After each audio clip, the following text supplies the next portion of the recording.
war hat. The war hat is gone. Now we're I'm gonna go. Let me go 3-1. Let me go old school. Oh shit. Yeah, man. Liverpool, they might be the bridesmaid. We're not even on the guest list. At the end of the day, there are no bridesmaid, and I'm not at the wedding. At the end of the day, we both still single. Ladies, if I may interject, I just want to say you all look stunning. I think this dress will look great on everybody. It's a great color. It's a great length. It's fun. Ooh, what was this? Arteta is that guy. Peace out, bitch! This is just a different level elite mentality that Arsenal haven't got yet. We leave as well. This is just a different level elite mentality. I'm on the must bus. The must bus. I couldn't end like that. The must bus. That The was must sensational. bus. Yo, Grizz Nah. Khan, you know. Skull's attention to details, quality. I'm not sure if you like caught it. That parkour bit when Allison jumped, the reference from The Office, brilliant. Yeah, Brilliant, man. I didn't even brilliant, clock brilliant. it. I didn't even- Only elite ones get that shit, man. I didn't even clock it. Big up Skull. All right, big up Skull. Buzzer beater again. All right, that was that last bit got me still. That last bit got me. But you know, it's a big one, people. It's a late start because City obviously had a fixture result against Brentford. We're going to talk about that too. But you know the order of things already. We're going to talk about the big 6 fixture first. Arsenal 3, Liverpool 1. Before we do that, first things first, hit the like button, people. There's 3.4k waiting, eagerly waiting for it. So hit the like button. Let's get up to 1,000, 2,000 real quick. I shouldn't have to ask again. I'm going to check a little bit later. Hopefully I don't. Just make it happen, people. And make sure you're subscribed as well. Road to 100k 2024. Hopefully we can make it. A lot of pre-recorded content out, a lot of pre-recorded content coming out, and a lot of announcements coming out in the next few months, to say the least, especially for the next season coming up. So make sure you're here, subscribe, people. Show Manscaped some love too. 20% off. TB620 is the code for that. Like I said, show them some love. They show us some love. They help make us, you know, the pre-recorded content happen. So if you need anything, go grab it from them. Use the code too, and they know you're coming through us. Matisse, you look tired, bro. I'm tired, bro. I'm so tired, bro. I feel like I've actually run a marathon. Like I'm just done. I just want to rest, bro. I just want to be at peace, bro. I just want to be at peace. Don't say that, bro. That's crazy. Don't say you want to be at We peace. want to see more, man. We want to see more. Yeah, we need more. Of that club, man. We need It's more not over content, until man. we say it's over, brother. I told Exactly. you. I told you. Pochettino's We decide still when here, you're dead man. and buried. Yeah. Yeah. And we will get into Chelsea because listen, as much as we talk about Chelsea for an hour and a half, I think it was. Big up Robert as well, by the way. Robert, if you're in the chat, then I'd like to hear some positivity from you tonight. That's for sure. But yeah, we'll get into all of that. But yeah, Grizz, I didn't see you after the game. I thought we were gonna link up. Oh no, Oh, he didn't keep his shit. word. Oh, Nah, you didn't keep your word, Chris, man. Oh, That's Oh, bad. shit. Bomba. I didn't get no message or any call. Or invite. But we talked You want and me you to- said, want me to- I you want told me to you show Tony people the Adams phone? statue. Wait, don't smile and laugh. I didn't get no call or invite or message. I was waiting on. I was waiting with Turkish. Okay, show us the messages right now. No, they're private. But he said it There's on the other show. messages in there. There's other And messages I in there, told so I him can't Tony show you. Adams statue. But as there's well, no not on call. the- But he knows there's no call. There's no message. He knows I was with my son, so I can't be getting rushed. And you know what I mean? People look to rush me. Famous. He's afterwards, too man. famous now for everyone. Yeah, Wait, did you see the Arsenal end, Grizz? No. I No, was in no. the Liverpool end. I was about to say. Yeah, I got my son into His the son Arsenal supports end. Arsenal. Aye, so you're blaming Lil Grizz. No, I'm just saying, you know, family, his birthday, family situations come first, you know what I mean? I would have been there, you know what I mean? I don't hide. You know why I'm calling VAR on this? Because I think hide. Lil Grizz, do you know why I'm calling VAR on this? Because I think Lil Grizz would have wanted to be in and around that AFTV, but buzzing after a win against Liverpool. I didn't really think Lil Grizz would want to like just run off. Grizz was sitting in the Grizz Arsenal ruined end. his birthday. He Big just Grizz was in the took him away home. end. He could have said the meeting point after was I Tony made Adams. his birthday. Right, Liverpool and I made his birthday. You understand? You better be understand. We made his birthday. It's the best birthday present he's ever had. It's the best win in a long time for Arsenal. Me, it was a rough day. You guys Where's your war see, I'm hat, still by the way? Where's your recovering. war hat, man? Where's It your was war not a hat? war. It was not a war, man. That one needs to get into No, but the side. you took your war hat. You come on here with your war hat, and now you're Wahali- wearing Wahali the mans were there. standard one from Poundland. What's going on? Exactly. Wahali mans were there. They saw me. I was in my humble hat. I didn't have my war hat. because I told you it's going to be a tough game, a rough game. Man said the humble hat. The humble hat. No. When I wear this is the humble hat. Listen, man. Man I'm said humble. humble hat. Hat Sarah Humbler. The humbler hat. This Crazy. is a Humbler hat. Oh my That's the god. So listen, we when get you into know. it. Let me say my monologue. What you call it? Crying, salty, whatever you want to call it. Match analysis, my reaction, and then we get the big man's. Cue the violins in the he's chat. got- Yeah, Yeah. cue the violence. No, it's not to do violence, man. It's real. Last time we came to North London, I hate North London. I've always hated North London. I'm East London for life. And I mean, none of that. Yo, if there's any gangs out there, allow that shit in it. I'm joking. But North London, I went uni in North London, man. You know what I mean? So I know what North London's about. But last time I came to North London, it was all about crying, moaning at the referee. You know, farcical decision. We didn't deserve this. You know, the Spurs game. This time we came to North London and we got bopped. I think Arsenal outfought us. I think Arsenal outthought us. I thought Arteta was far more cute in his tactics. Jurgen Klopp has been magnificent this season in terms of his team selections, formations, changes. I think he was poor. He picked the wrong team. Wrong personnel. We looked tired out there compared to Arsenal. Arsenal were vibrant, especially in that first half. We were very lucky to go in 1-1. I thought, yo, we got lifeline. We're gonna come back. We had a good opening, 15 minutes, 20 minutes of the second half max, and then that happened. The two of the most reliable guys in our team, two of our leaders, captain, vice captain, I think on the day, Trent was playing. You wouldn't have thought so, but Trent was playing. Alisson and Virgil van Dijk, calamitous. Yeah, it's a long day after that. It's the first time this season that I didn't think there was anything in it for us.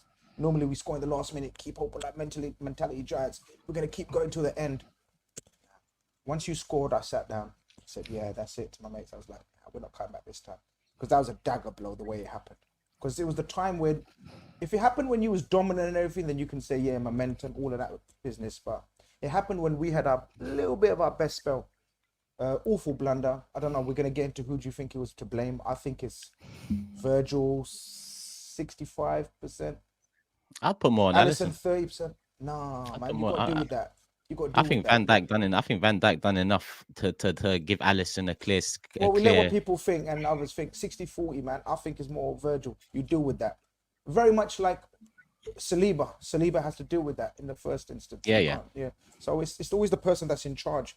Yeah. But yeah, we went in it, man. Fair play to Arteta. Fair play to Arsenal.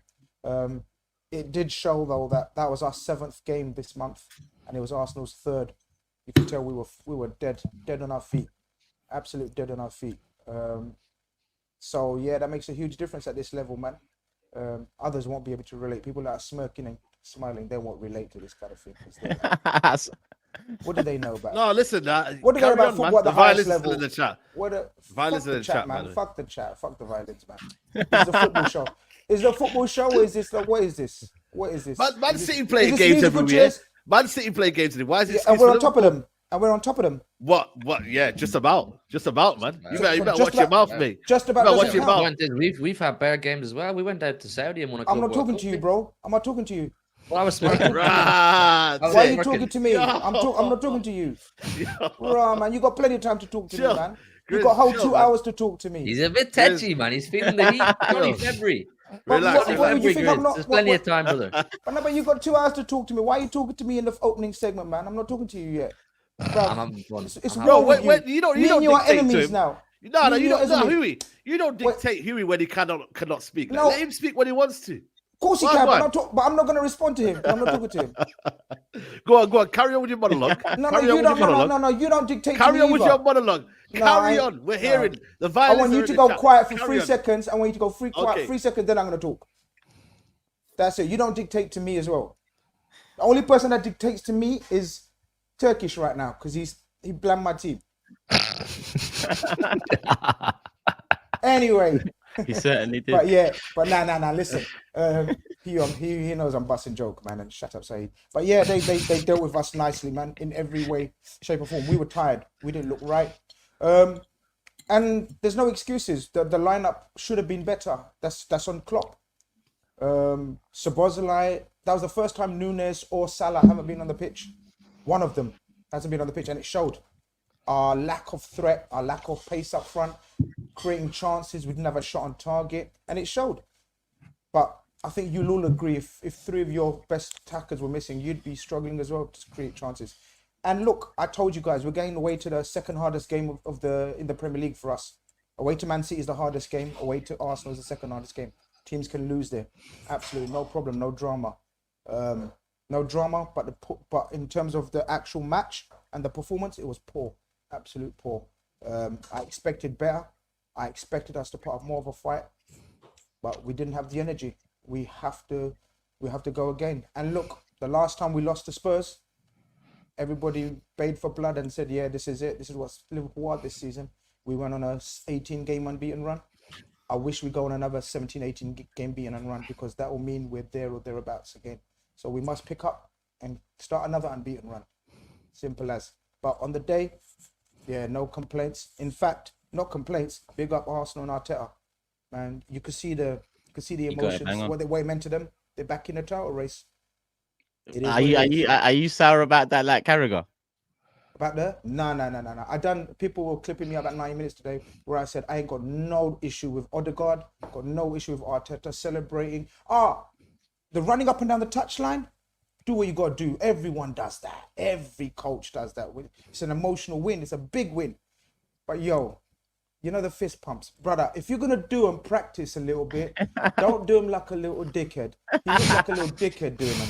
Now, come on. Hey, I love that. I love that. That one got to you. You can't mock a great culture like Klopp. You ain't done shit yet, B. Fuck it. Why not? Okay, no problem. I remember when Lampard did that, and he said, "You're giving it the big one." We never heard from him again.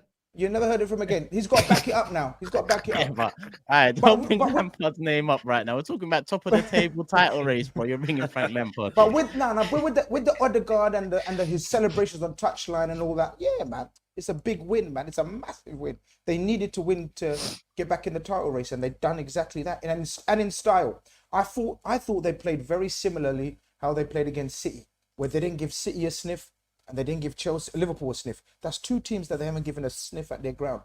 And that's what I've been saying. Defensively, Arsenal are not to be underestimated. Defensively, they're a top team. And remember I told you about their pressing. Bro, I had a wicked seat where I saw, like, in terms of, I saw behind the goalish, so you can see the passing lanes. There was no passing lanes. Odegaard and Havertz, maybe finishing and all of that business, we can custom. But in terms of their work rate and cutting out passing lanes, and Jorginho is a humbler. I've been saying for Jorginho to play for Arsenal so we can get at him and rob the ball off him because he's slow and ponderous. For me, Jorginho was man of the match. For me, easy. I don't know. Everyone's got their own. Martinelli, whatever. I thought Jorginho was ridiculously good. But you know what I mean? It is what it is, man. Jorginho, this is what Ballon d'Or contenders do, Grizz. This is what Ballon d'Or contenders do. Fuck that shit, man. Look at Toby's face. Fuck that shit. Nah, Jorginho was man of the match. He did. Tobes, he was man of the match, bro. He was I agree he was man of the match. I just don't agree with the rest of what was said. I thought he was fantastic yesterday. Brilliant performance. I was even tweeting no problem. I've given my analysis. Now it's up to you to give your analysis and me to argue if I feel the need. Otherwise, I'm about to sit here and take it. I'll hold. Bloody hell, man. We're just about woke up, man, from that monologue. You know what I mean? I don't know if anyone else is awake right now. Not everyone can act. And, you know what I mean? It's crazy, no one can man. Overreact and do actions like you. Can you? I'm an analysis, innit, bro? I'm speaking now. I'm sorry. I went like this. I zipped, did I? No, I'm gonna zip. Zip now. You man can hold that, you know, because this, look, all that energy, and look at you now, Grizz. All that war energy, all of that energy before game, and now you're timid. You haven't even got your cookies. You haven't got no chicken there. Is there any chicken there? Man said you ain't got. What's that? Cookies. Cookies. I got my tea. But I don't fuck about, bro. I don't change my routine to you. I've got a simple message. My motto for the end of the season to Liverpool fans is do it for Klopp. Grizz, you guys have to do this for Klopp. We're It's not going to his do it for last you, farewell. Your manager, are we? No, hold on a minute. This is his last farewell. He has to end on a high. You can't leave him without winning that Premier League. You know what I'm saying to you? Because if Arsenal win that Premier League, he could possibly eclipse his legacy in the Premier League. Actually go toe-to-toe with him. And I'm like, oh, damn. Then Disney, again, returned. The great centre-back that everybody gets talking about. Van Disney returned today. Alisson, when I said Vicario this season, Alisson, oi, looking a bit spooky right now. Yo, I was loving it yesterday. This might not be the best weekend to big up Vicario. I can't lie. I know. Listen, here's what it is. Let him land. But, Let him like land. I said to you, I just love it, because these Liverpool fans and this whole thing. Every time I put Sky Sports on, you know what? It would be wonderful for Liverpool to finish off for Klopp for win this league. I'm like, I don't want to hear it, man. I want to see Liverpool in the mud. I want to see that Jurgen Klopp go out crying. And then GRIZZ is there, you know what I mean, giving them a cup of tea in the stands, you know what I mean, in the hospitality. Hospitality, you know, I want to see him. Get it right. Hospitality, yeah, get it right. hospitality. Get it right, yeah. Let me. But I just feel like this emotional kind of thing. It's really, really bugging, and that's why I didn't speak last week. I was like, let me respect him. But I'm saying to you right now, my hashtag for the season is do it for Klopp. If you lot do not do it for Klopp, Van Disney and Alisson, get your act together and do it for Klopp. Yeah, Nunes can't be having these little mad games. You lot have got to do it for Klopp, man. And yesterday, Arsenal, beautiful. I want to hear Hugh's thoughts on this because he was saying something. He was saying something in the chat that had me in tears yesterday. So I want to hear a little bit more on that, Hugh. Well, what did he say? What did he say? During the game? No, during the game. Do you know what it was? Pop. The bubbles burst. The love fest bubbles burst. Damn. Klopp, this Klopp love fest bubble, like, you know the way you said in the last show, Turkish, that said you're kind of going under the radar, or people aren't paying too much attention to them, and everyone goes, oh, it's because they're irrelevant. No, it's because everyone's getting all fairy tale-y over Jurgen Klopp and dude for Klopp, and legendary manager, and he should win the Premier League, and the players should do it for him. And I said, look, it can work one of two ways. Either they'll develop the siege mentality, and the love fest will be amazing, and they'll all ride off into the sunset with the Premier League trophy. Or else it could go the other way. Klopp announcing his exit could put that pressure and the dude for Klopp on his players. And then they turn up somewhere like the Emirates and get rolled over. And I disagree with GRIZZ in regards to Arsenal. I think when he said they played the way they did against us, I thought Arsenal played with much more conviction and chest yesterday than they did against us. Against us, they totally switched up their game plan and kind of sat off us and allowed us to play around with the ball. And whereas yesterday, they were on the front foot. Arsenal were on the front foot yesterday, and they smelled blood, and they really went for it. A lot of conviction, a lot of chest, but yeah, I tweeted out after the game. I was like, "Look, mate, same result. They got the same result. You're not going to be handed anything just because you're leaving. They got the same result, innit? I don't care. They beat you, they beat us. They got the same result. How they do it? By the way, different game though. Deflection versus absolute pamming. Let's be honest. Alisson, by the way, their top 6 record, GRIZZ, was literally on goal, wasn't it? Really, GRIZZ, your top 6. No, you guys got destroyed, bro. No, we got destroyed. Bro, they got destroyed. We got destroyed in terms of football, but I didn't see many chances created. Let me tell you something, GRIZZ. I respect the destroyed, but I respect the football, see, because I understand that they outplayed us. They did, but they played. They created like 3 clear opportunities in the first half. Yeah, 2-3. And then they scored 2 in the second half. So I don't really think you can say that like they didn't really create clear chances. They did. Like they created clear chances. They bossed pretty much the entire first half, right? When you compare the performance that Arsenal had versus Liverpool yesterday to Man City, it's completely different because Man City did not give Arsenal the level or quality of chances that you did. I said defensively. And that's because I said defensively. Arsenal's defensively. I don't know why you lot don't. No, but what I'm saying is, well, let me finish one point in it before you cuss me for something I didn't say. How? I'm not cussing you. Interrupted me. I know, but you cussed me for something I didn't say. I said Arsenal's defense. How did I cuss you? Toes. Guys, did I cuss you? Toes. Stick it on the guys. Where have I cussed him? What are you saying? Because you're saying my analysis. I'm saying Arsenal's defensive performance was as good as it was against City because they both both teams any chances. That's why I said I didn't talk about Arsenal's attacking intent against us or Cities. I said the defensive masterclass was similar to how they played against Man City. No, I thought the overall game was different. I thought the overall game was different. They were just yesterday. They were far more on the front foot, and the striking thing was Arsenal totally won the midfield battle yesterday. Like totally, Declan Rice was an absolute monster. One of his best performances. Him and Jorginho, absolute monsters in the midfield, and that's not really something they did against us in the Emirates. I think Turkish would agree. They kind of sat off a bit more. They gave us a lot more. First strength team, innit? We do. I don't even know what he just said. You're missing Endo, yeah. You're missing Endo.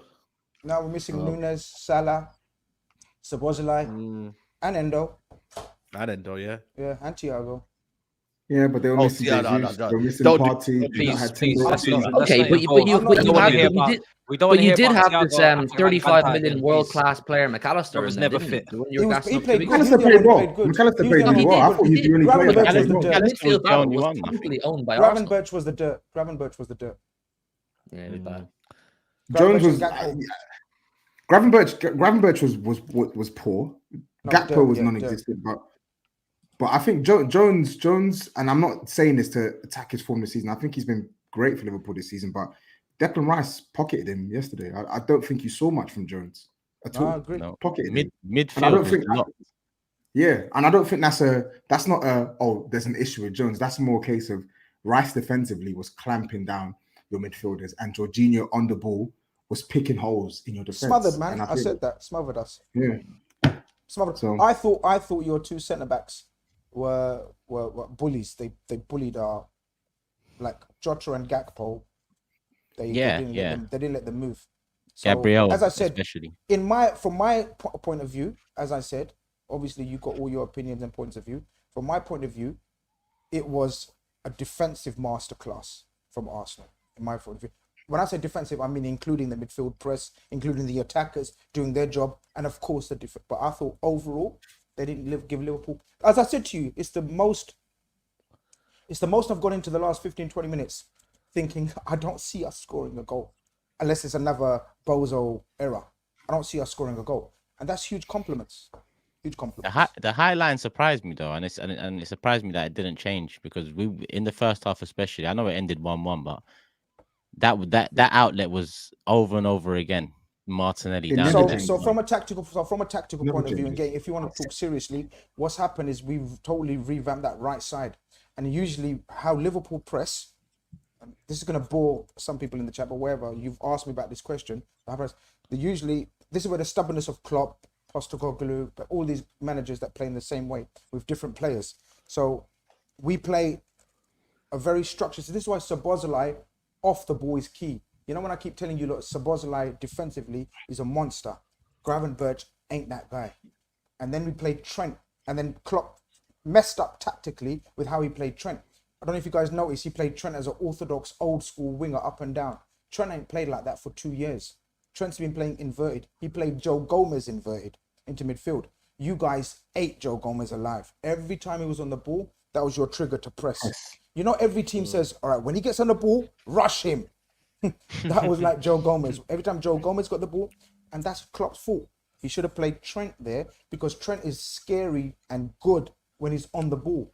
The brother only had 14 passes completed. That's on the that's on the tactics of the manager. I'm sorry. So I think he also played. Yeah, the manager's tactics couldn't be better, but I also think, I'm not gonna lie, I'm looking at that, and I think to a man, Liverpool were really poor. Like, I think Arsenal were really great, Liverpool were really poor. So like, I get that Klopp could have made some adjustments to give Liverpool a stronger foothold into the game, but ultimately, Klopp is not telling Gravenberch to be 5 seconds off the press. He's not telling Gakpo to not be stronger. He's not telling who was it that you played on the left-hand side? He's not telling Luis Diaz to not be productive when he has the ball. He's not telling Van Dijk and Konate to give away dumb fouls, not close down their men quick enough. So if I'm being totally honest, I don't really think you can put much blame on Klopp. I really don't. I think Liverpool just got dealt with. I'll tell you why. Even the changes that he made, were at the wrong time. It was when we were in an ascendancy. He didn't need to make those changes. That's the only 5-10 minutes we had of a bit of control. So even I do think there's a portion of blame to Klopp, but ultimately you're right. Ultimately, the players were very, very poor on the day, so they deserve the most heat. But I don't think Klopp covered himself in glory. So I'm not going to say just because it's Klopp's last season and do it for Klopp. Saeed's going to get a hashtag going and Hughie's saying the love fest over. I'm going to still criticize Klopp when I need to. We saw in the last game, Martinelli versus Trent was peak. Bradley had to come on and shut it down. And obviously this time, we know Bradley couldn't play for Bradley his own was actually circumstances. Supposed to start. Yeah, he would have. I think he would have started because I think he would have squared up against Martinelli a lot better than Trent, a lot better. So now Trent's come back from an injury. He hasn't played, and you could tell he was scheduled to play 60 minutes. He could only play 60 minutes. That was decided before the game. The medical people said he's going to play an hour. Same with Roberts, can only play half an hour. Yeah. So look, these are all side issues that none of you are interested in. So I'm not going to bother boring you with you guys. But Arsenal done the business and handled it very, very good. It's good to hear your analysis. It's good to hear. Yeah, and I'm here for the analysis, bro. I think you got to give more. I know you are. I'm not saying you're not, but I think you got to really deep the situation where Arsenal were in, because I think they knew this was probably one of the most pressurizing mentally situations they've been in since the back end of last 100%. Season when they ultimately messed the league up or whatever. Like they knew going into this game that it was kind of D-Day, or at least in my head it was, that if they had lost this game, it's kind of lights out at that point for me regarding a title race. They wouldn't I've been saying that. I don't think you've been following what I've been saying. I've been saying Arsenal were fantastic. And I'm just talking about the mental aspect, because of, you know, 100%. Arsenal have a bit of a tendency in recent years to make a mess at the big situation, at the big moment, you know, the pressurizing moment. But instead, with this pressurizing moment, this pressurizing date, they came in with a monstrous performance. But this is the maturity I spoke about when they beat you guys out their ground. I said the maturity in their play is much different now, much different. And same with us yesterday. They didn't. Arsenal teams, after playing so good in the first half, and then we get a lucky goal to make it 1-1. They might have crumbled. Teams in the past might have crumbled in the second half. But the way they stayed in the game. And of course, the way it ended was still calamitous, which hurts. You guys asking me, am I rattled? Am I hurt? Of course, because after all that dominations, it still took a fuck up to give them the game. And that hurts from my side. But from Arsenal's side, they deserved it in the overall game by far. Yeah. It was a repeat of the FA Cup for me. Sorry, Turkish. Go on. Yeah. In terms of the first half, like again, we should have put it to bed in the first half. But I don't think I can't lie. Hugh's right, because Liverpool were poor, but I don't think there was a game to be won. We've talked about Klopp and maybe changes or Conor Bradley potentially starting. Arsenal were just on it. I don't think it mattered who would start for Liverpool. Arsenal were on it. That was our game.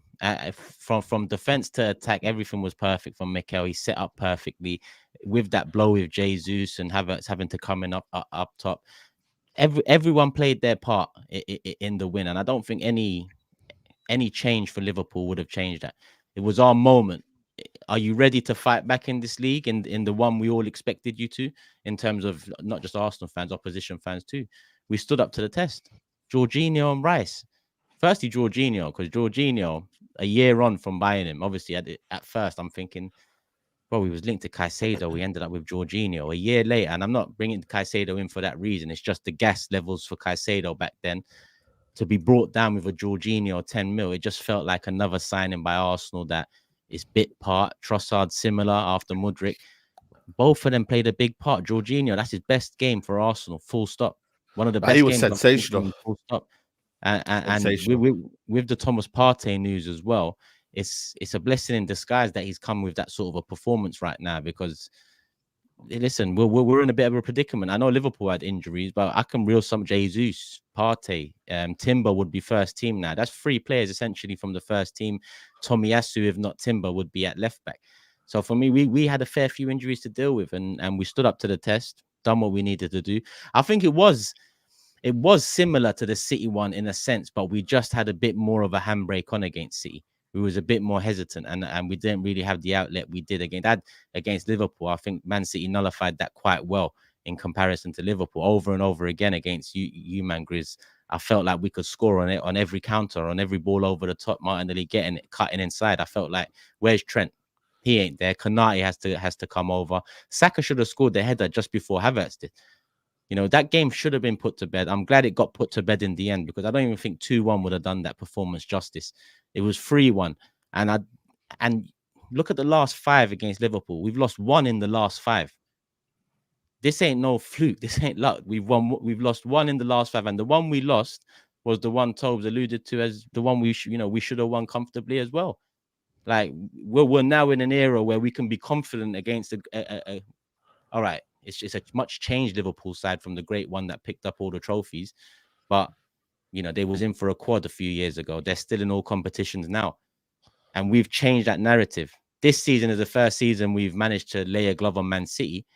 But again, when you couple these things up, if we do kick on from here now, because West Ham away is a massive one, because we're back in the race now, without a shadow of a doubt. If we lost that or drew that, we are out of it. I would have said we're out of it, because we still got an Etihad trip. And City would still have to go Anfield. Yeah. You believe it again. You believe it again. Do I think we'll do it? Listen, the Man City result tonight, coupled up with their performances off the back of it, they're still favourites for me. I think they will win the league. But remember when I said if it's not Man City, it has to be us now.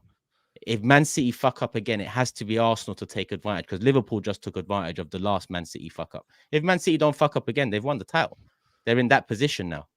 But if they do fuck up, Arsenal need to be there. We need to be there to take advantage of it.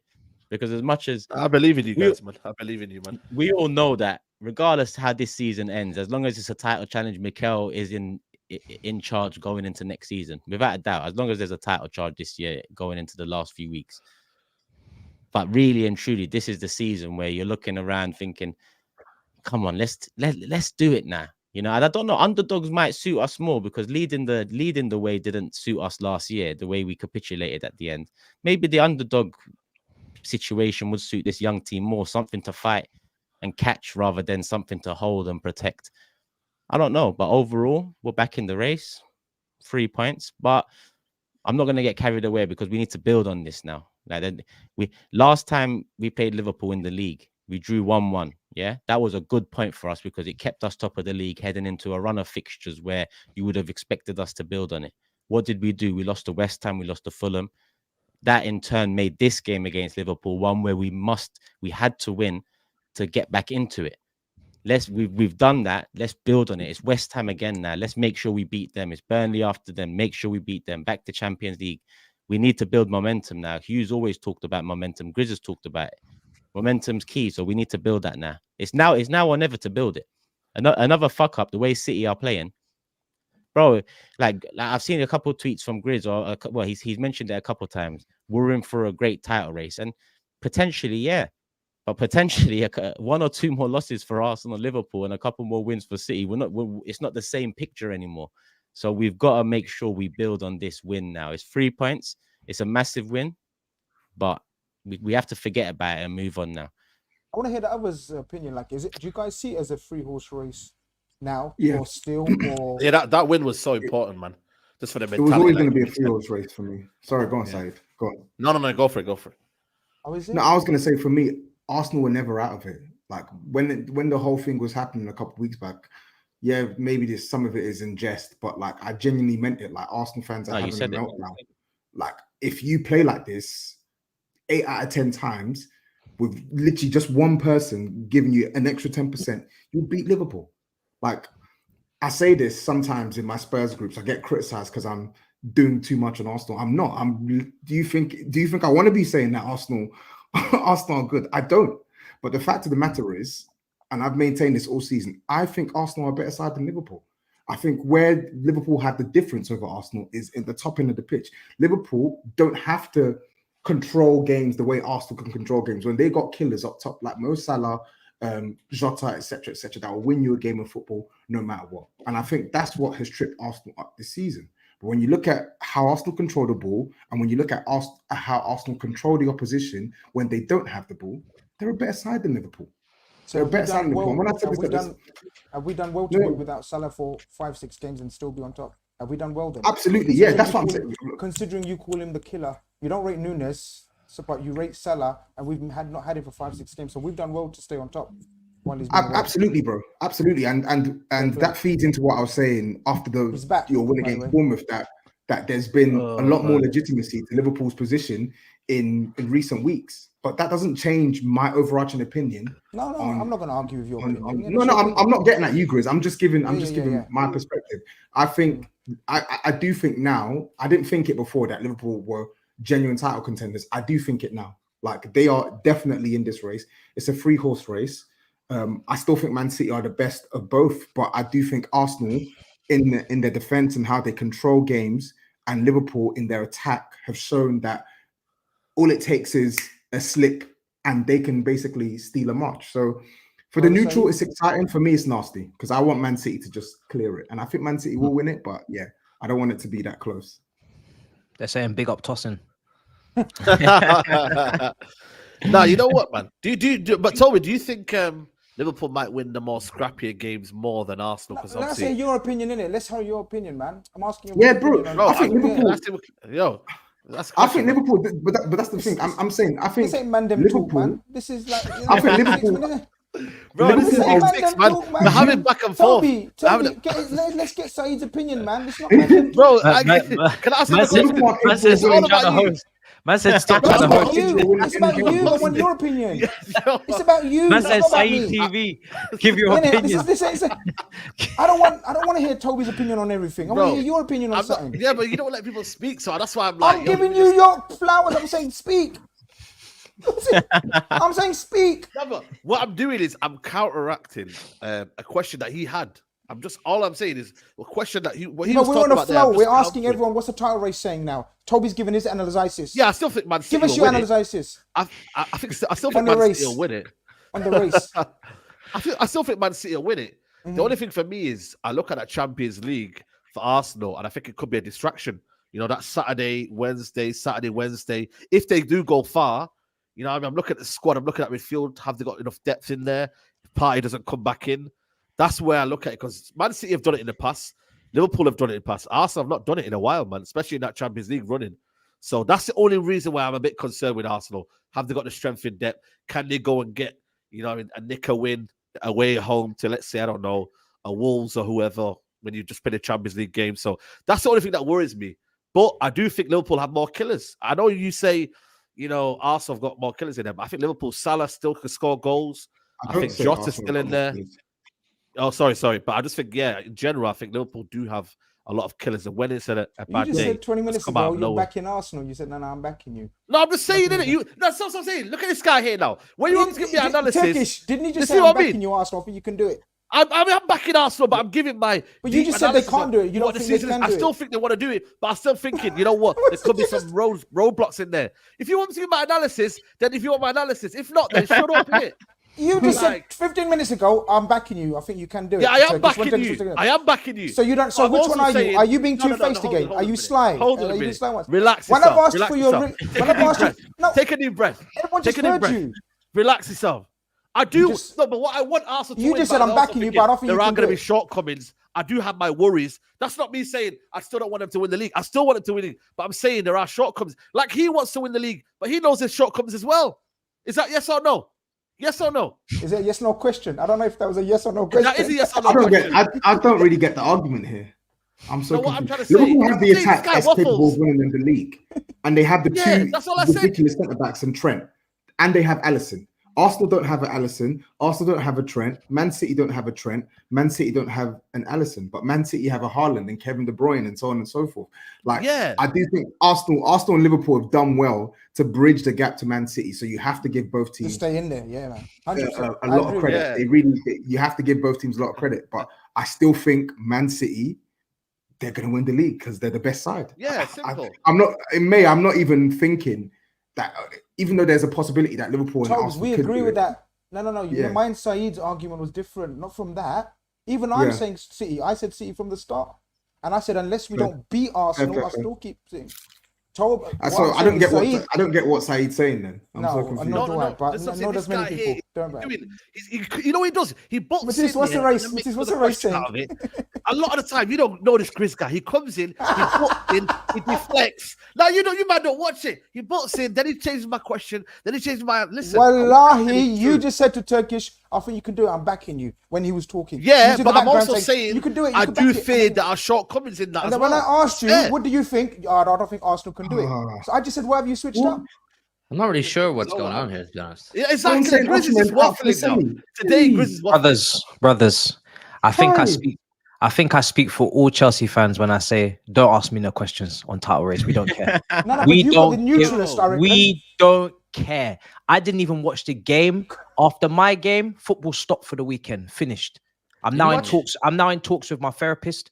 We are now trying to come to some sort of agreement. I am not interested in this title race at all. I'm not interested. Talk to me in the last week. We'll see what's going on then. Right now, you gotta have some energy. I'm going for a crisis. No, Saeed, did you see me do hate along? I'm going for a crisis. Yeah, you did it. My club is crumbling down. I cannot think of anything outside the realms of my club.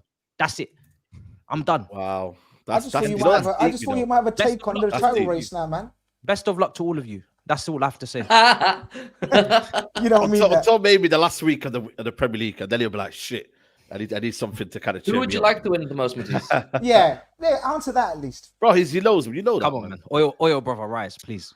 Come on, man. Aye. Dublin Brothers. Oh, you lot have made me sick. Yeah. Oh, so now you like the name. Yeah, now you like the name Dublin Brothers. But when I called you that in New York, I'm not from Dublin. I'm not from Dublin. When are you gonna drop this Oil Brothers thing? Because you man are owned by an American, very just like soon. Liverpool. Very soon. When are you gonna drop it? How many years? Roman's over. That era's finished. You can't call yourself an Oil Brother anymore. You should call yourself Consortium Brother. Let him be the Oil Anybody brother. any other Consortium brothers around here? Who else is in the Consortium? No. He's Oil. You're Consortium. Yeah. Okay. Well, who are the Consortium brothers? Yeah. Please raise your hand if you're in Consortium. Anybody? Yeah, just you. None of the rest of you in Consortium? No? Not as such. Technically, not I as think such. technically, Man City might be, but I don't actually know the ins and outs. So you are in Consortium. No one knows. So me and you are Consortium brothers. To have that conversation. Right. Me and you, we are changing our name to Consortium brothers. There we go. We're the Dublin Brothers, man. Listen, man, I get it. Look. 45 minutes into Liverpool, we were shit. We got to hold that. I got to hold that. I think we've held that enough, man. We've got so many other games to talk about as well.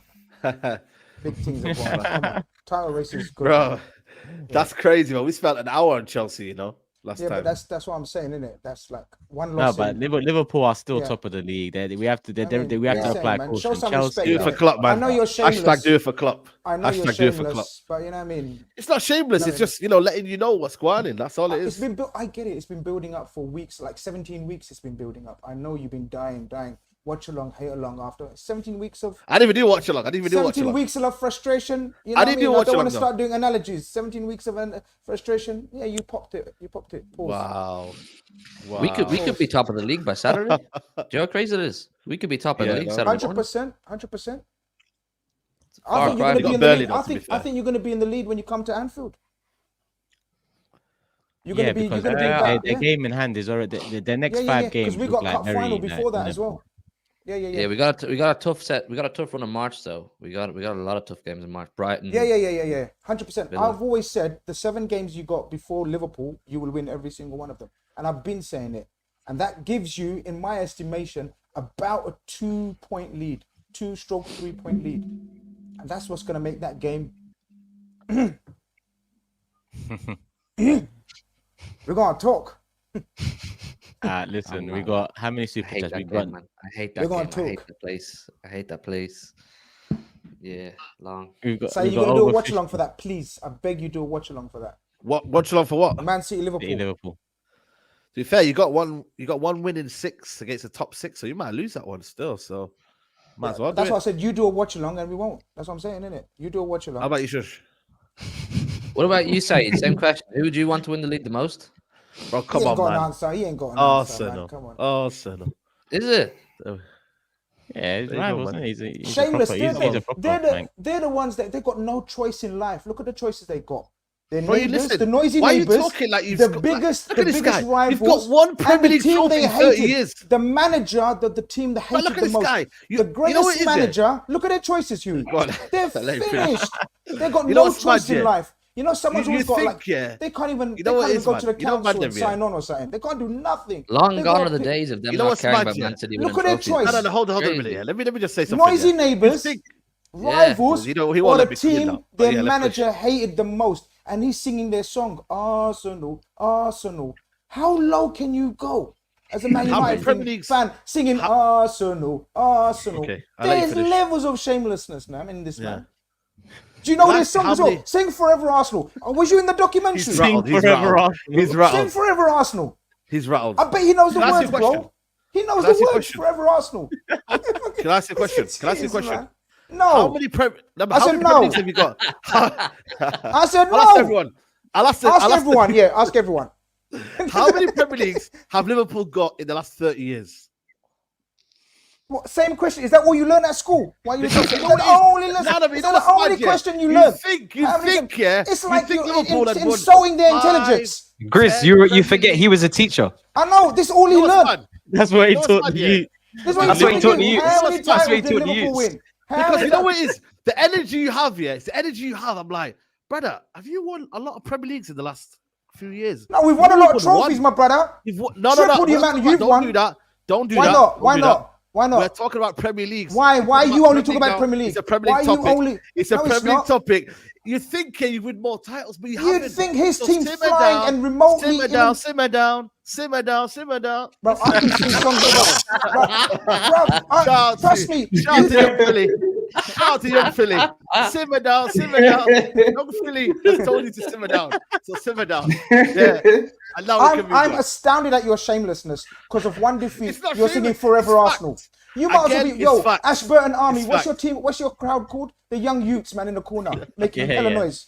Ashburton Army. Bro, go on, join the membership, bro. It's facts, though. Ashburton Army. You need to relax. Humble yourself. Like I said, Man United fans, SAEED TV is you now... don't see he's wearing his humble hat. Did you not tell you at the start? SAEED TV is now Ashburton Army TV. No war hat. No war hat. No chicken Arsenal. That made me sick. I feel like walking out. You're broken, man. You're out on the show. You're finished. If you watch his watch along, you think he's the most passionate. It's February, Grizz. Relax yourself. Don't rattle yourself too early. The most passionate Man United fan I've known personally. Wallahi, he's the most passionate Man United fan, and he's singing Arsenal. This is what pressure does.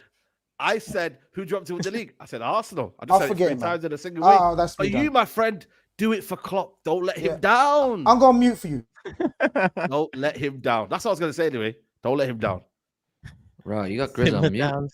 You guys should really come. He's finished. You guys should really come to the middle of the table. We just drifting over here. We don't have no pressure or anything. We just be drifting and blowing in the wind. We always on the icy pollen on this side. You need to come over here and relax yourselves. This pressure's getting to you, man. It's all mad. Listen, we've got over 60 super chats. I'm gonna let people know now. I'm gonna get in as many as I can on the subject of Arsenal and Liverpool.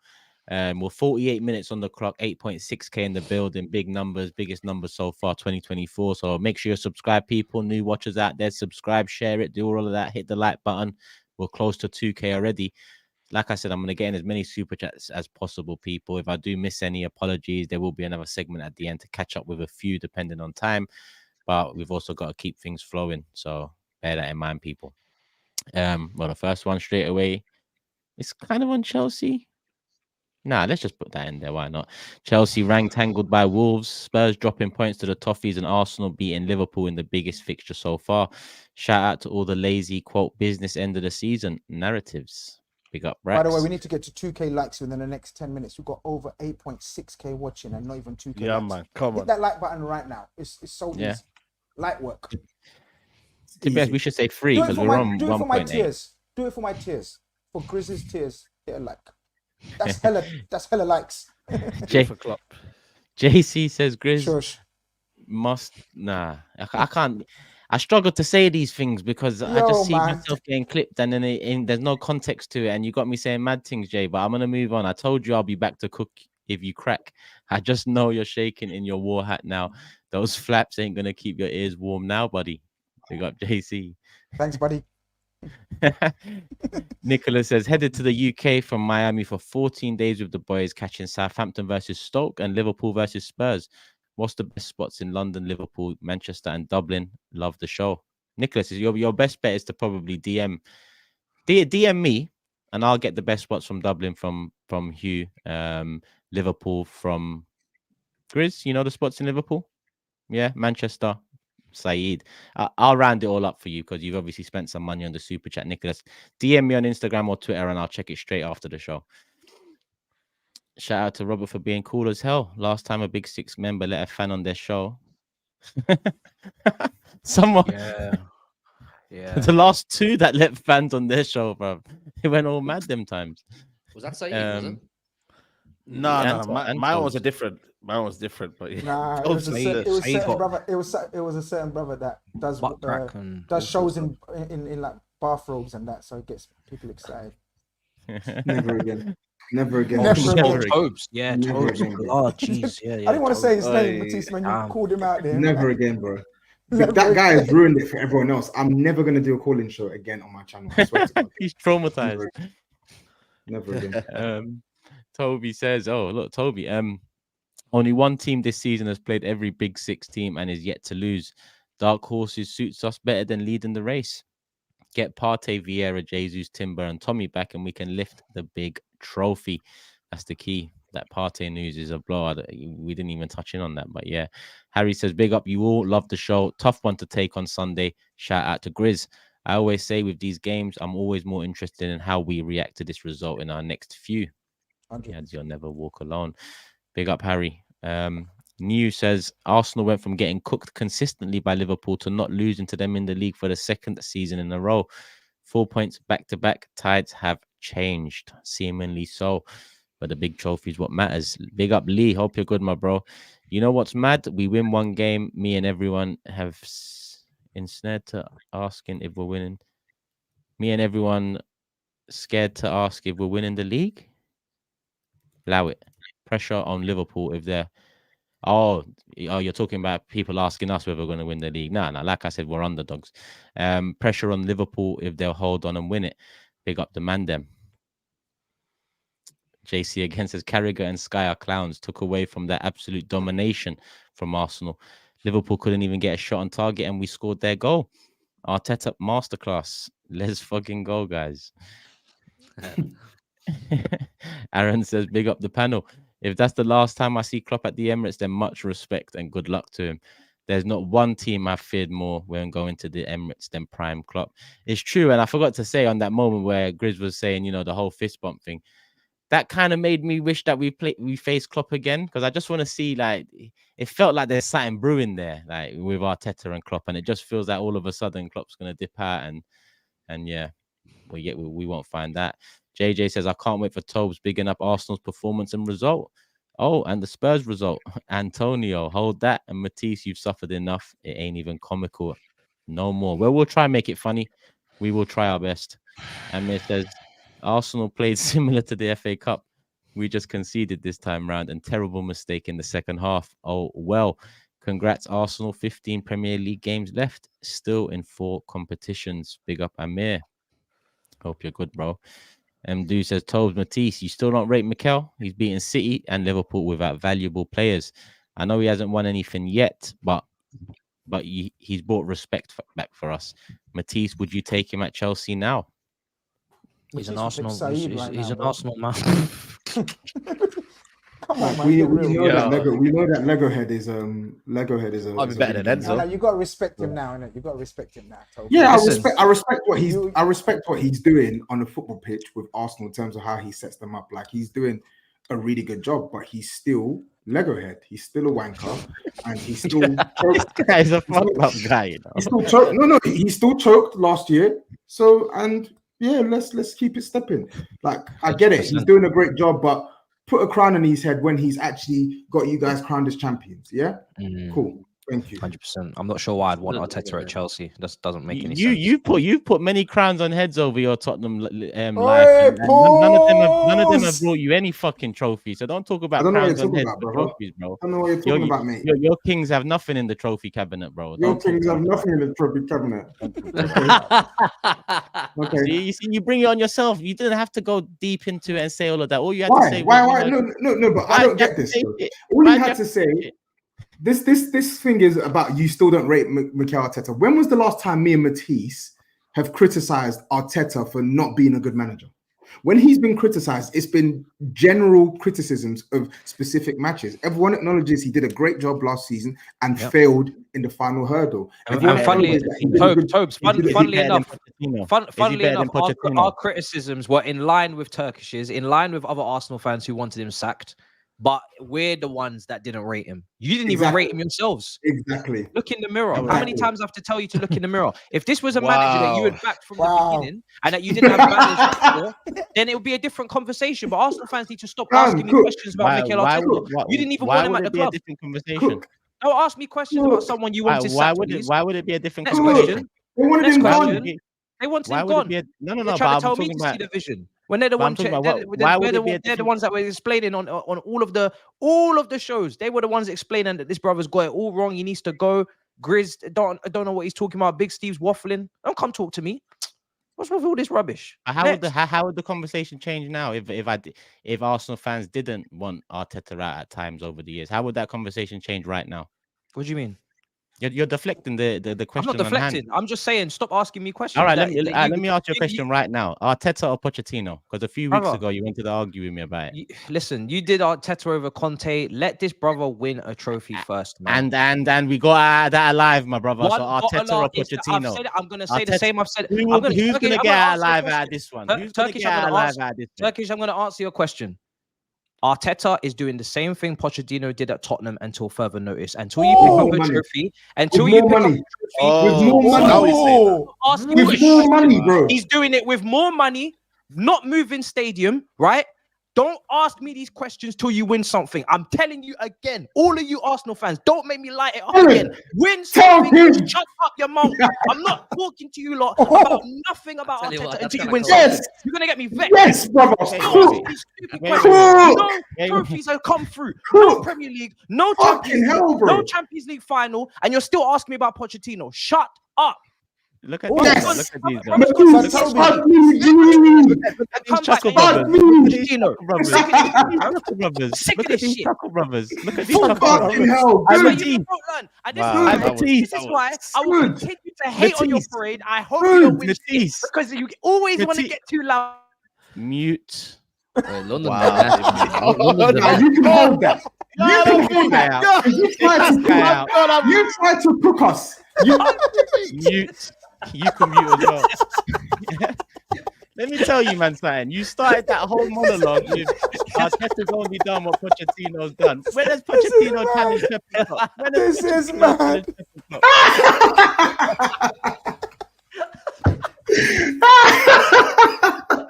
Hey, Matisse, you did me proud. I'm like a proud dad there.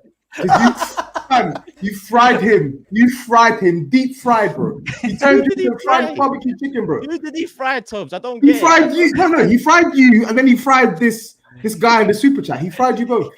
Yeah. How? Explain. When did Pochettino challenge Pep and Klopp? When did Pochettino challenge at the top of the? Oh God. Okay. I'm just asking. Oh my God. I'm just asking. All right, Turkish.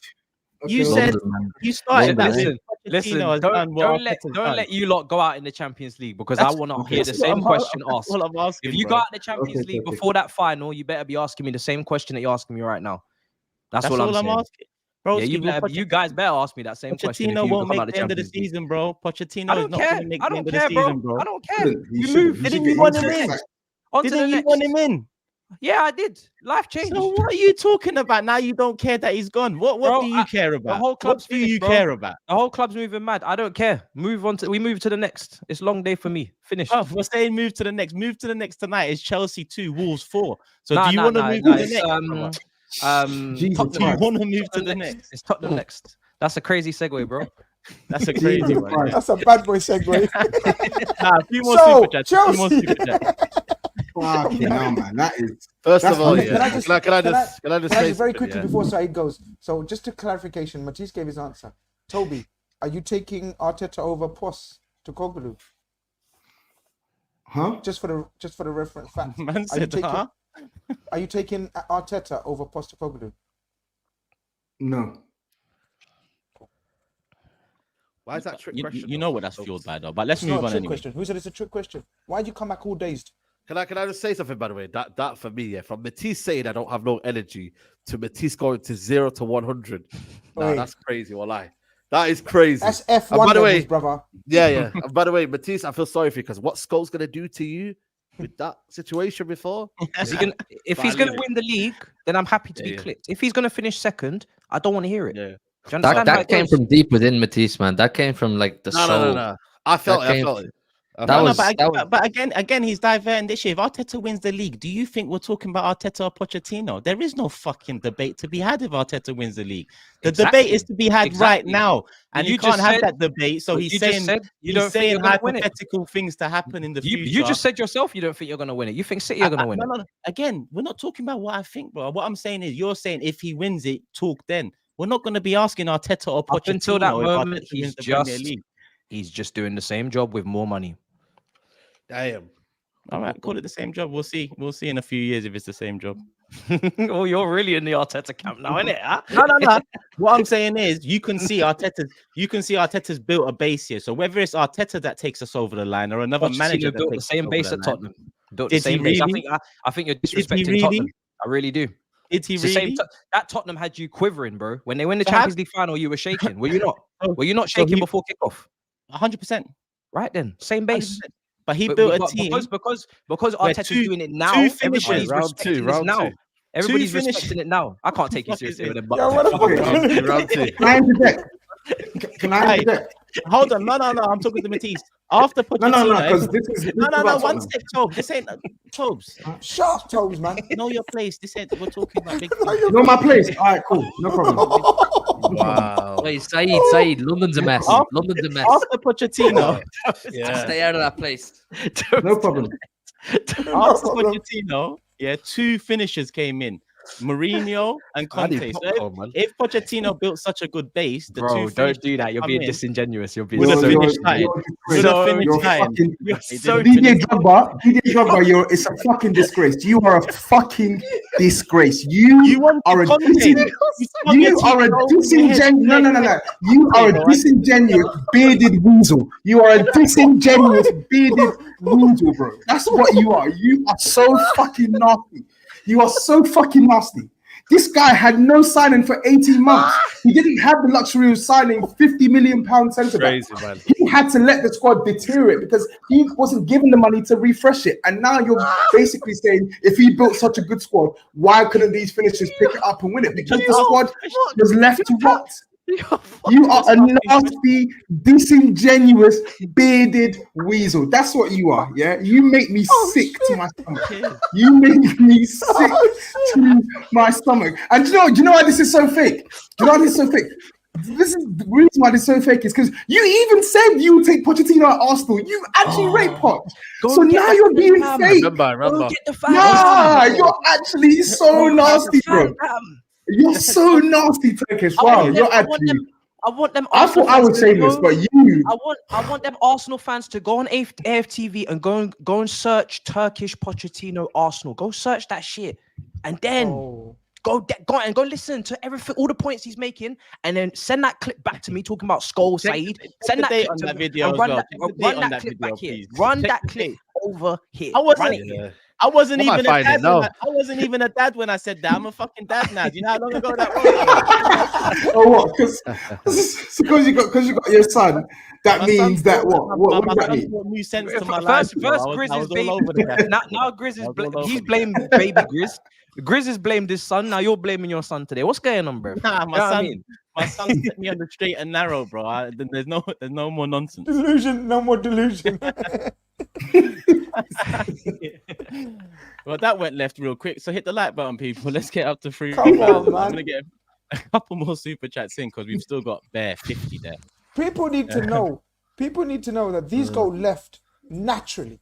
So smash up the likes for the content. Turkish, can you put that thing I put up on there? Can you put it on? Yeah, I can. What's he done now? If it's anything to do with me, I'll go. What? Oh shit. But you know what? They've got an automatic thing where it will copyright and then take down. That's what happened with the FIFA with you that time. Remember? But that is the interview. I did say it.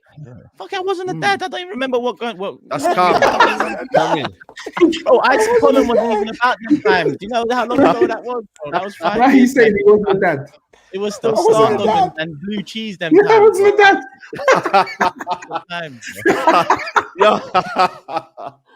Man said I wasn't a dad. You must have heard that reason before. Aye. Aye, that's crazy. Hey, big up everyone still tuned in. News says I saw Liverpool fans being disrespectful, saying they'd beat Arsenal without their main stars, just to cry about not being without Salah and them after getting humbled. Crazy how that works.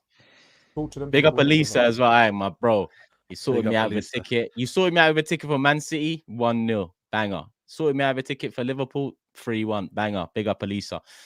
Next one, I think Porto, if I'm not mistaken. Hopefully another banger. He says, I repeat, Arteta coming to eclipse Klopp's legacy. We must take a title of Man City with Pep in charge. As for the Liverpool fairy tale, only possible if all is good at home. Time will be the real humbler. Turkish chest out. Grizz, you see how they speak on you? Okay. You see what happens when you big them up. You see now you learn your lesson, innit? Better be understand. I ain't learned no lesson, bro. You don't know me, but you don't know me at school, bro. I don't learn no lessons, bro. You don't know me at school. Yeah. Big up police every time, though. But yeah, win sign in it, brother. Then send them like, another. Don't join these.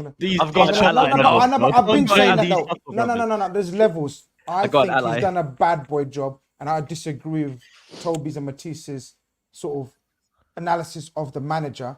But we all agree, though. I think we all agree he must win something.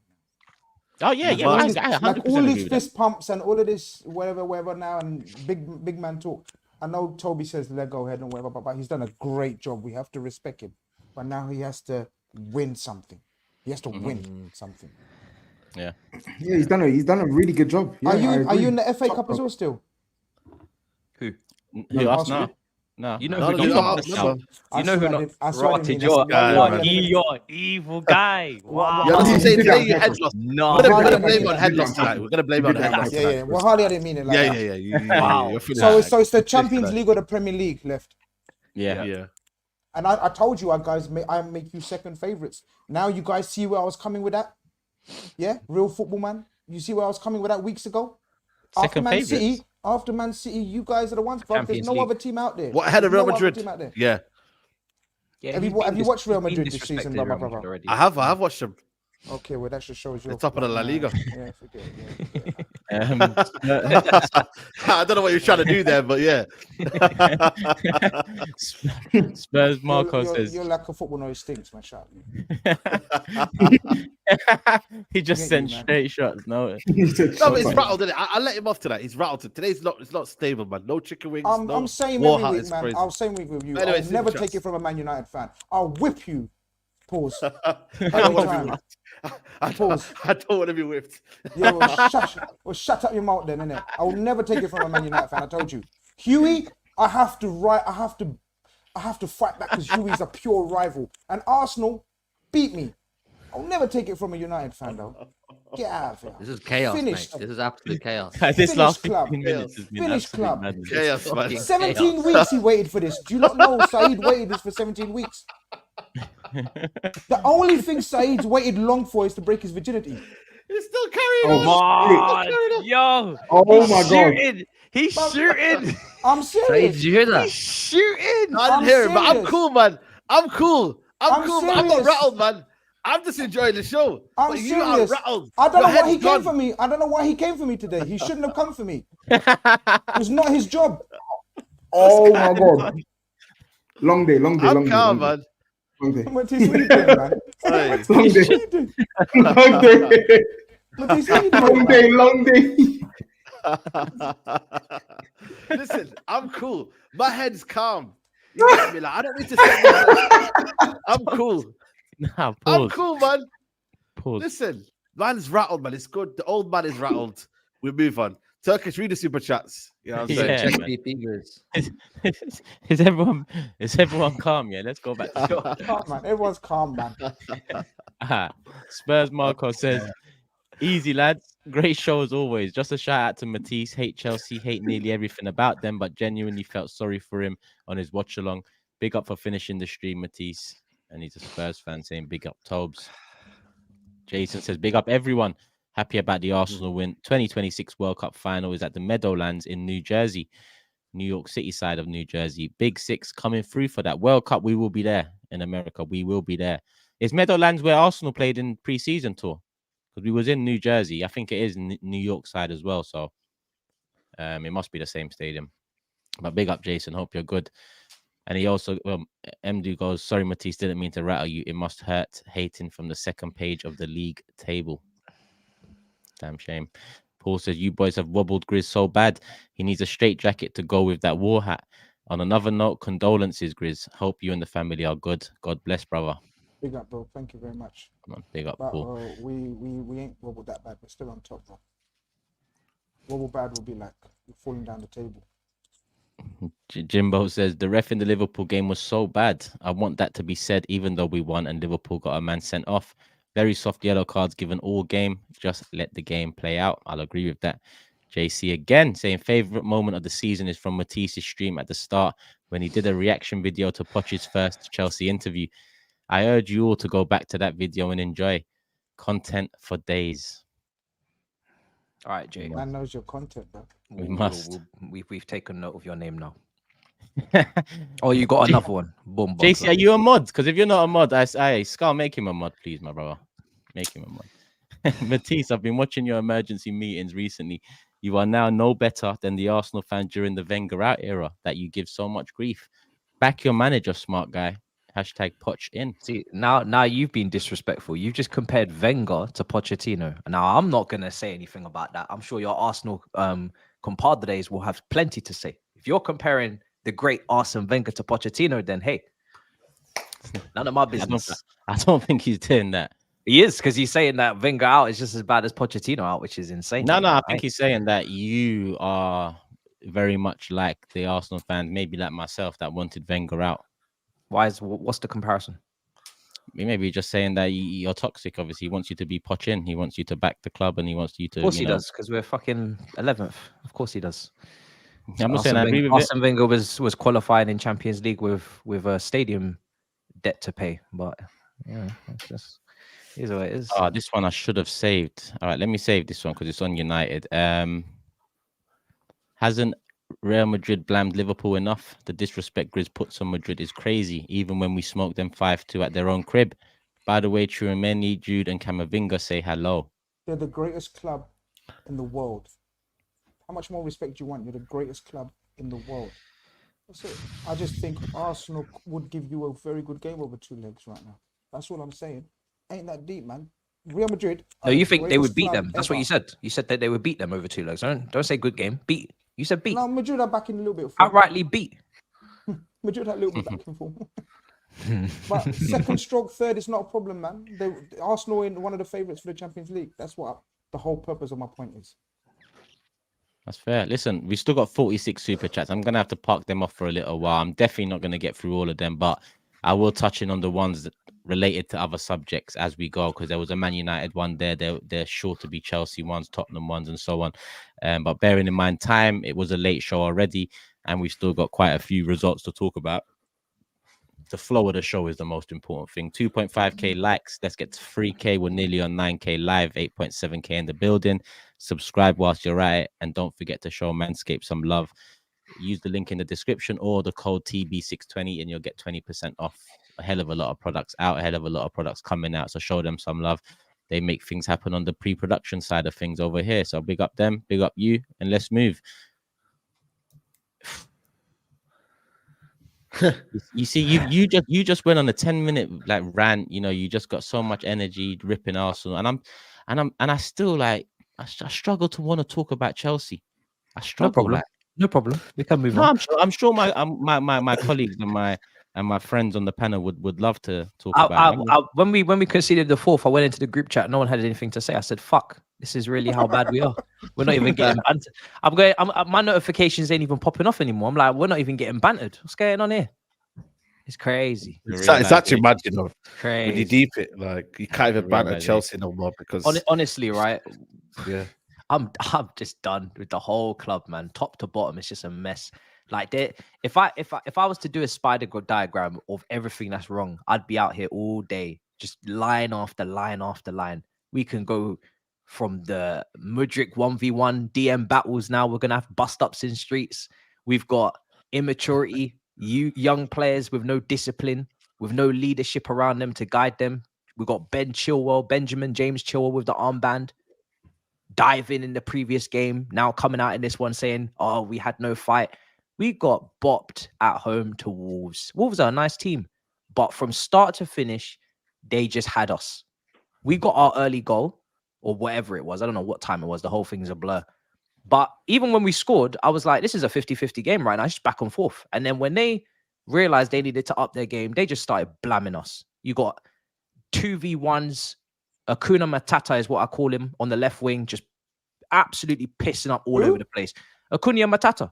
This brother was just he got a hat trick. He's not even a good finisher. Is he Chan and Neto is meant to be the bagsman and he's meant to be the ball carrier, dribbler, and he got a hat trick. Then I got Neto on the other side, killing Chilwell and Silva. Cunha on one side, killing Disasi. I got Enzo in the first 10 minutes playing as a 10, then dropping in, playing a bit deeper. Caicedo got his assist, then he makes a mistake. It's just, and then I got the manager who I'm watching on the touchline now because I'm trying to find something to keep backing this guy, right? Because I wanted him, as everybody knows.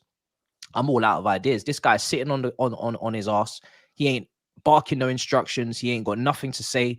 You got Gary O'Neill there on the touchline, instructing orders, showing emotion and aggression. I'm not one of these people that be looking for people to be jumping in the crowd like Antonio Conte, but give me something, brother.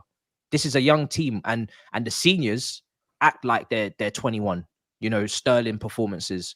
You know, he doesn't play like his age. Silva's making mistakes. Then his wife is coming out on Twitter and saying we need to make a change. I have to check if that account was real. Was that real? It's a real account, bro. I'm just tired, bro. I just. And then I have to go to the sporting directors and I have to look at all the kids they keep bringing in and the Washingtons, and Datra Fofana's got a couple of goals for Burnley, but how many points does that give me? And I'm looking at Broya's gone, and I'm looking at Okachuku and Lavia, no dates back for their return. And Santos is gone now to Strasbourg. Bro, I'm done, bro. I'm just done. The whole thing just needs redoing. And I'm not talking about spending money in transfer windows. I'm talking about hierarchy, sporting directors, manager who has not performed to the level. I know it's not just his fault. I know if you sack him, shut it. This guy, all he wants to speak on Enzo. He didn't speak on Gallagher. What Gallagher's performance in that last game? Was he good? No. Right, so we move. That's what you call an agenda, folks. You know what I mean? He doesn't want to speak on Man United. So price tag, though. It's fine, bro. No, but bro, you have this at Manchester United. McTominay didn't cost a penny. Do you speak on him? Yes, you do. Yeah, I do. So listen, I've got too many problems right now to go into every single one. I've just, that's just the tip of the iceberg right now. The manager, he's underperforming. I know it's not all his fault. I know if we sack him, it doesn't change everything. That's why I want the directors gone as well, because they keep buying kids. But the manager, for me to be absolutely saying now, you're not making Europe in February with one game a week, I'm sorry, you failed. You failed your job. You've absolutely failed. I'm not going to look at Brighton's team. I'm not going to look at Newcastle's team, and I'm not going to look at West Ham's team and say that we should be well off these teams, well off the pace. Even Tottenham, when you go individually, like, I can't be sitting here saying we should be well off these teams in terms of points. We should be in amongst this group minimum, and then after that we can talk about how many elite top world-class players do Chelsea have. Pretty much none. So yeah, at this point I'm just done. Like, I'm dead inside. This club is killing me, man. Every single week it's just a fight. It's just a battle. So I don't know what's going to happen to the end of the season. He's probably going to stay in the role. I don't know if they're fight. I don't care who the next manager is. People say, "Oh, who should be the next manager?" I don't care. I really don't care. Yeah, I was going to say, can you confirm to the people you are now Poch out? I want the manager and the sporting directors gone. But yeah, why is there no like protests or anything, Matisse? Listen, that's for the proper Chelsea and the older heads, to deal with.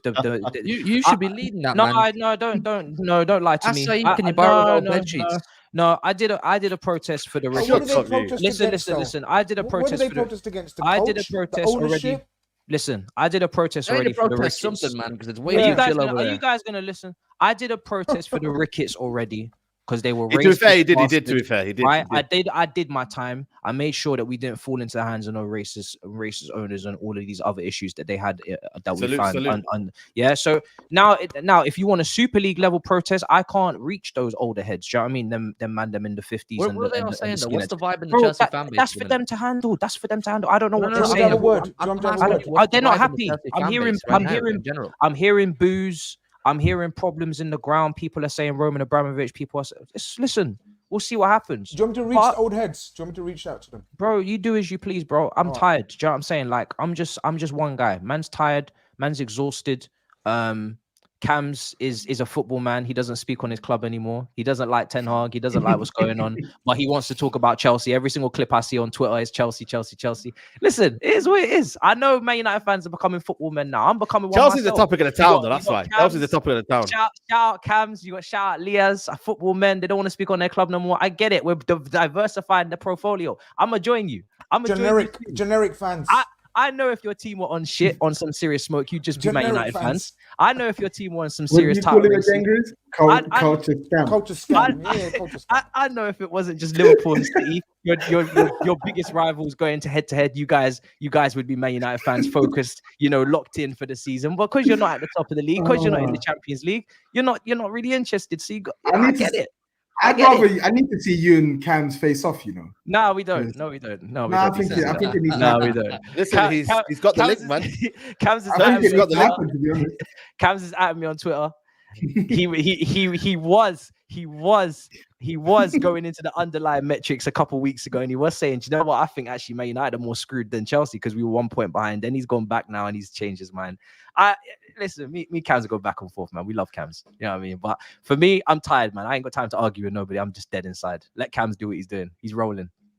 He's kicking me while I'm down. I'm dead. I think on that performance, and I don't know what the other panelists think.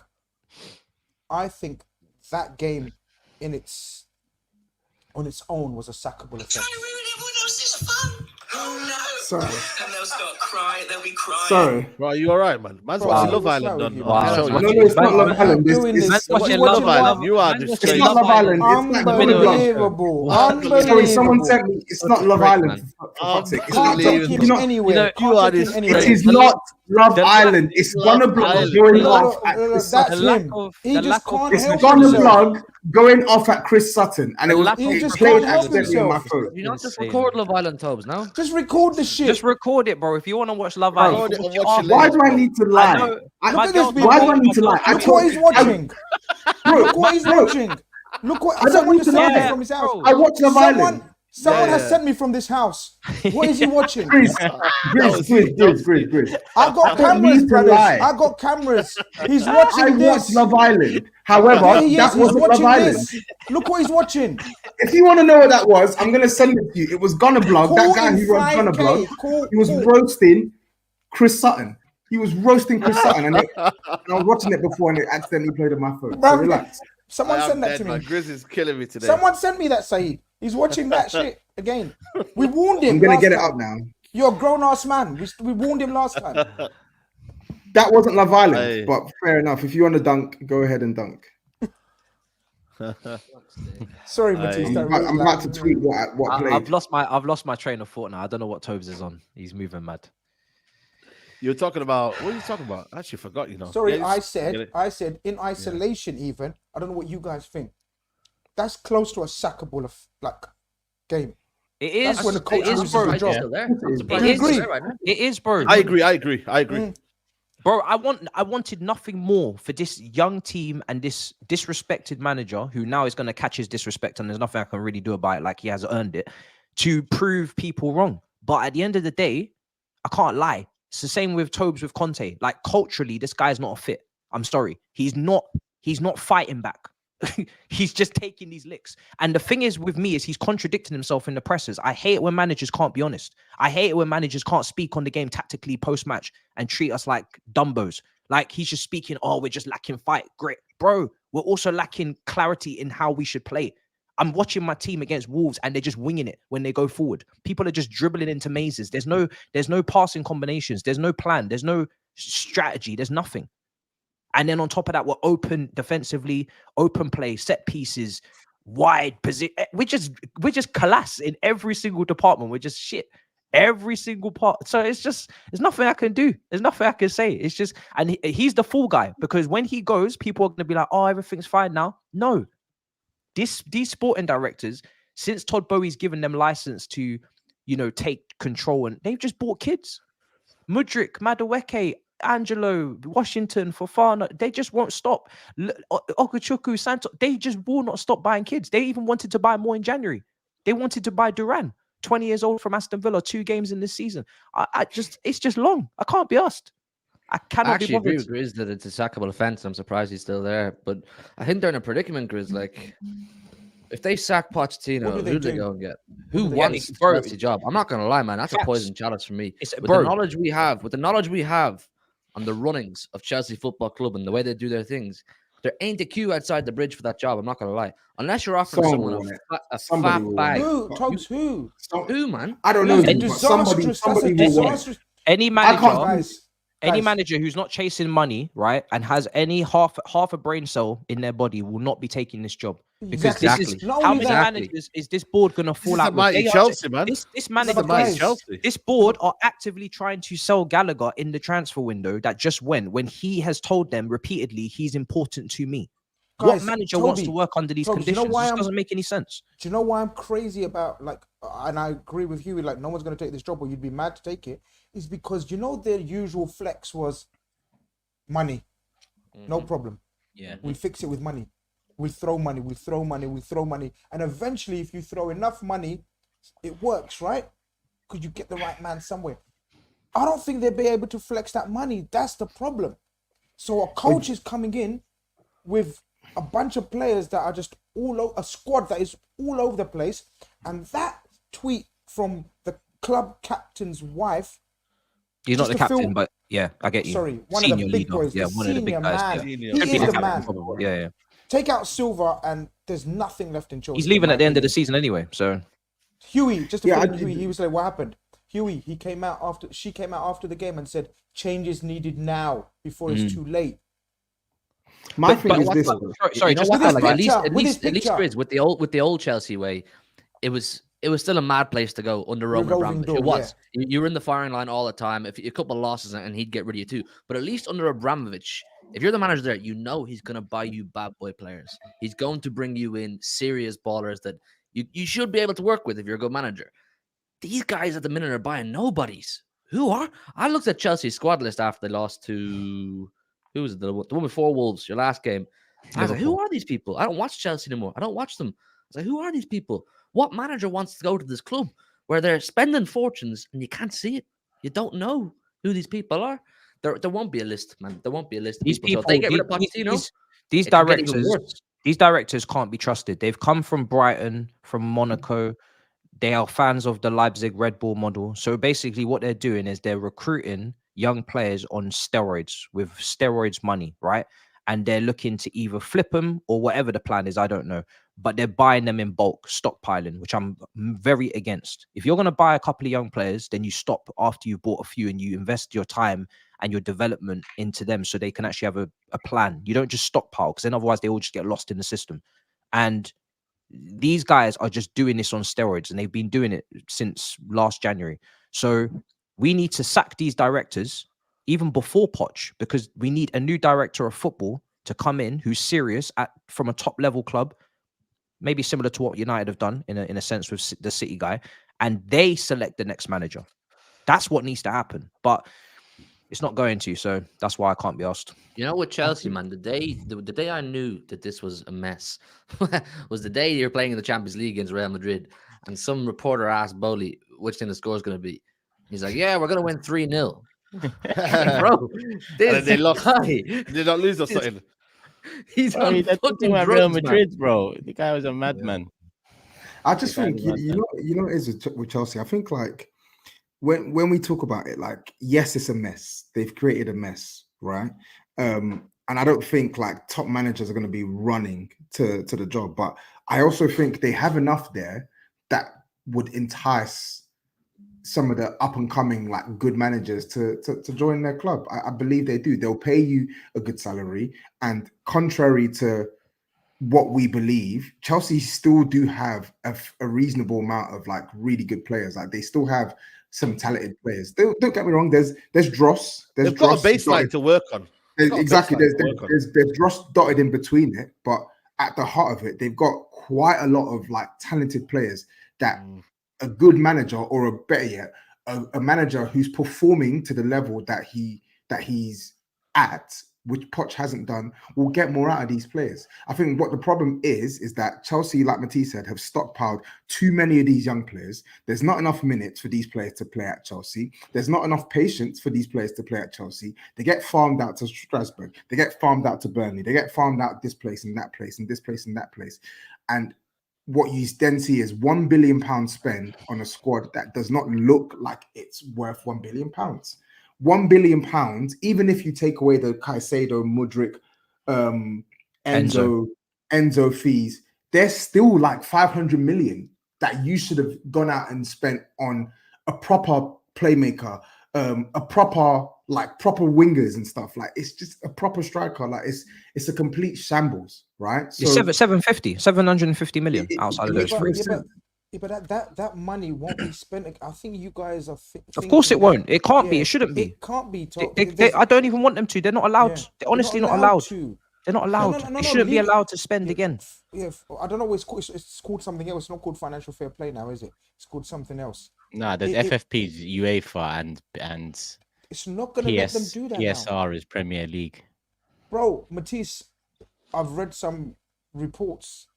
Top journalists are suggesting that you have to sell a certain amount before June or something. Yeah, you are in financial trouble. Sometimes when reporters report on Chelsea, it's a lot of fear mongering because it gets clicks. Sometimes it's true. I have no idea what's true. We're gonna find out. Good. I don't think they can anymore. No, they can sell well. They can sell, man. They can still sell. Gallagher can go for a little bit. Oh, sorry. Okay, you get peace for Gallagher. Yeah, but the thing is, right? Hold on. Listen. How much are you gonna get for Gallagher? Hold on. It depends, right? Like 40 million for Gallagher. It depends, because if there's a deadline where you have to sell before the 30th of June, then Premier League clubs would be smart to be like, I ain't buying them before the 30th of June. You can wait. Yeah. Now, the Premier League clubs didn't spend anything in January because they were scared about their own financial situation. So we don't know how much money is going to be spent in the summer. Saudi last year was spending, taking Koulibaly, taking Mendy, taking these Kantes.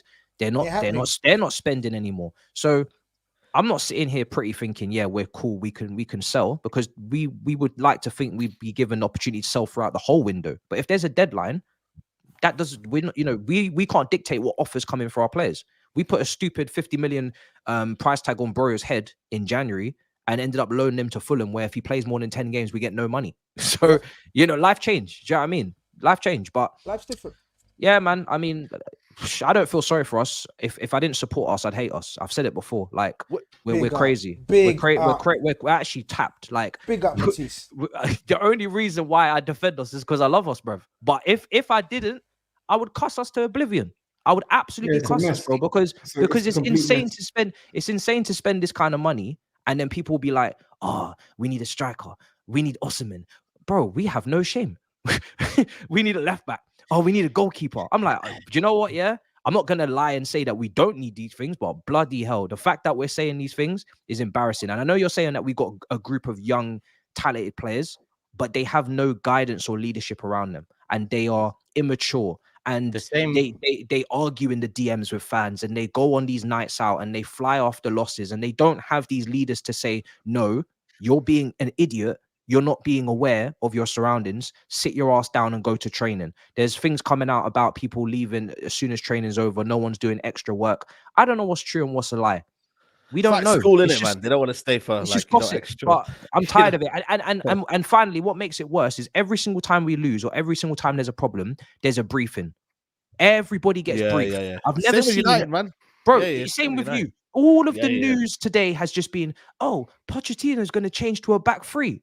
I'm sorry, why do we know this? Why does the whole of the Premier League now know this? When Conte did this in the title winning season, no one knew that. So why are we finding this shit out? Why do I know this information? Broken club. These men are all concerned. They're more concerned about their PR and their image than they are about anything else. So it's a long day, bro. It's a long day. You know, the same. What's sweet is the same thing that made you is the same thing that's breaking you, because you man were built off this. Give me that player. Give me that player. Fuck that player. I want this player. That manager. This manager. You built yourselves off that, and it's the same thing breaking you. Good. That's all I've got to say. Because Chelsea got a new generation of fans that seem to think Chelsea were always this club. You know what I felt like. When we look back at Chelsea's 100-year history of however long it is, Roman has an era in that history. Roman has an era. Everything. The biggest part of Chelsea's success is built off of one man. That's it. I saw Chelsea before that era. I'm seeing Chelsea after that era. It's very familiar, and I'm glad to be on familiar grounds with Chelsea right now. You think they're done then? Is their 20-year history done? Do you reckon, Turkish? Their 20-year history done? What, Roman's not there no more? It's done. What? Roman? Nah, it's done, bro. Have you seen them do something without Roman? I haven't. Have you? No. Well, to be fair, one Champions League in there. They can keep flying that blue flag as high as they want. Without Roman, they ain't nothing. Yeah, we're seeing that now. We saw that before Roman. Yeah, that's all I'm saying. It's all good and well, you know, talking about Champions League. That era's over. That era's over. Yeah, take it from Arsenal fans. United fans have seen it last 10 years. When eras do come to an end, strap in, because it's going to be a long ride. And with Chelsea, yeah, the way you fuck shit up in the first 2-3 years or however long it's been since Roman, I don't know if there's coming back from this. Honestly, I don't know if there's coming back, because TOBI said here for a good time, not a long time. Do you know what I'm saying? Yeah, but you're still very young. So yeah, I mean, fuck me. I should have been born 10 years earlier. TOBI said there's shit dotted about quality. Nah, there's quality dotted about shit. Let's be real here. Oh, he's got bars tonight. Chelsea don't have an abundance of quality. They have an abundance of shit with some quality there. And even the quality, if we delve into the quality, someone might say Sterling, cool. You can argue for, you can very much argue against. Someone might say Enzo, for, against. Someone might say Caicedo, for, against. Where's their quality? Aside from Cole Palmer, who you can actually make a strong argument for and say, since he's been at the club, he's shown enough quality to say he could be here in another era where we're competing again. There's no other player you can say that for at Chelsea. You got Reece James. Reece James, the guy plays less than John Stones, bro. What are you gonna do with Reece James? So I don't want this to come off as a Chelsea defense. I'm just saying that they still got enough talent to work with to be performing better than they have. Tobes, I think the rest is a mess. But do you know what the big problem is? You know what the big problem is? If we keep missing out on European football, which is now 2 years on the trot, these players that have a shred of ability are going to be on the phone to their agent saying, my career's too short for this. I need to go. I need to go. And clubs are going to come in and they're going to pick us off like hyenas. The clubs will come in.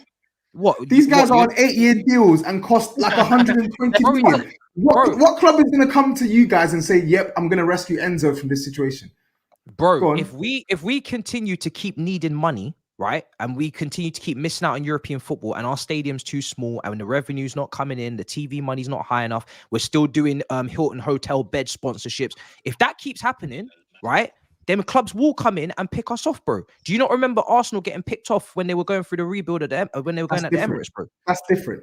What I'm saying is this: I'm not even disputing your point. Are you comparing Van Persie and Fabregas and them man to fucking Enzo and fucking? That's completely different. What are you saying over there, bro? Don't do that. Hold on, Turkish. Did you want Caicedo in last January?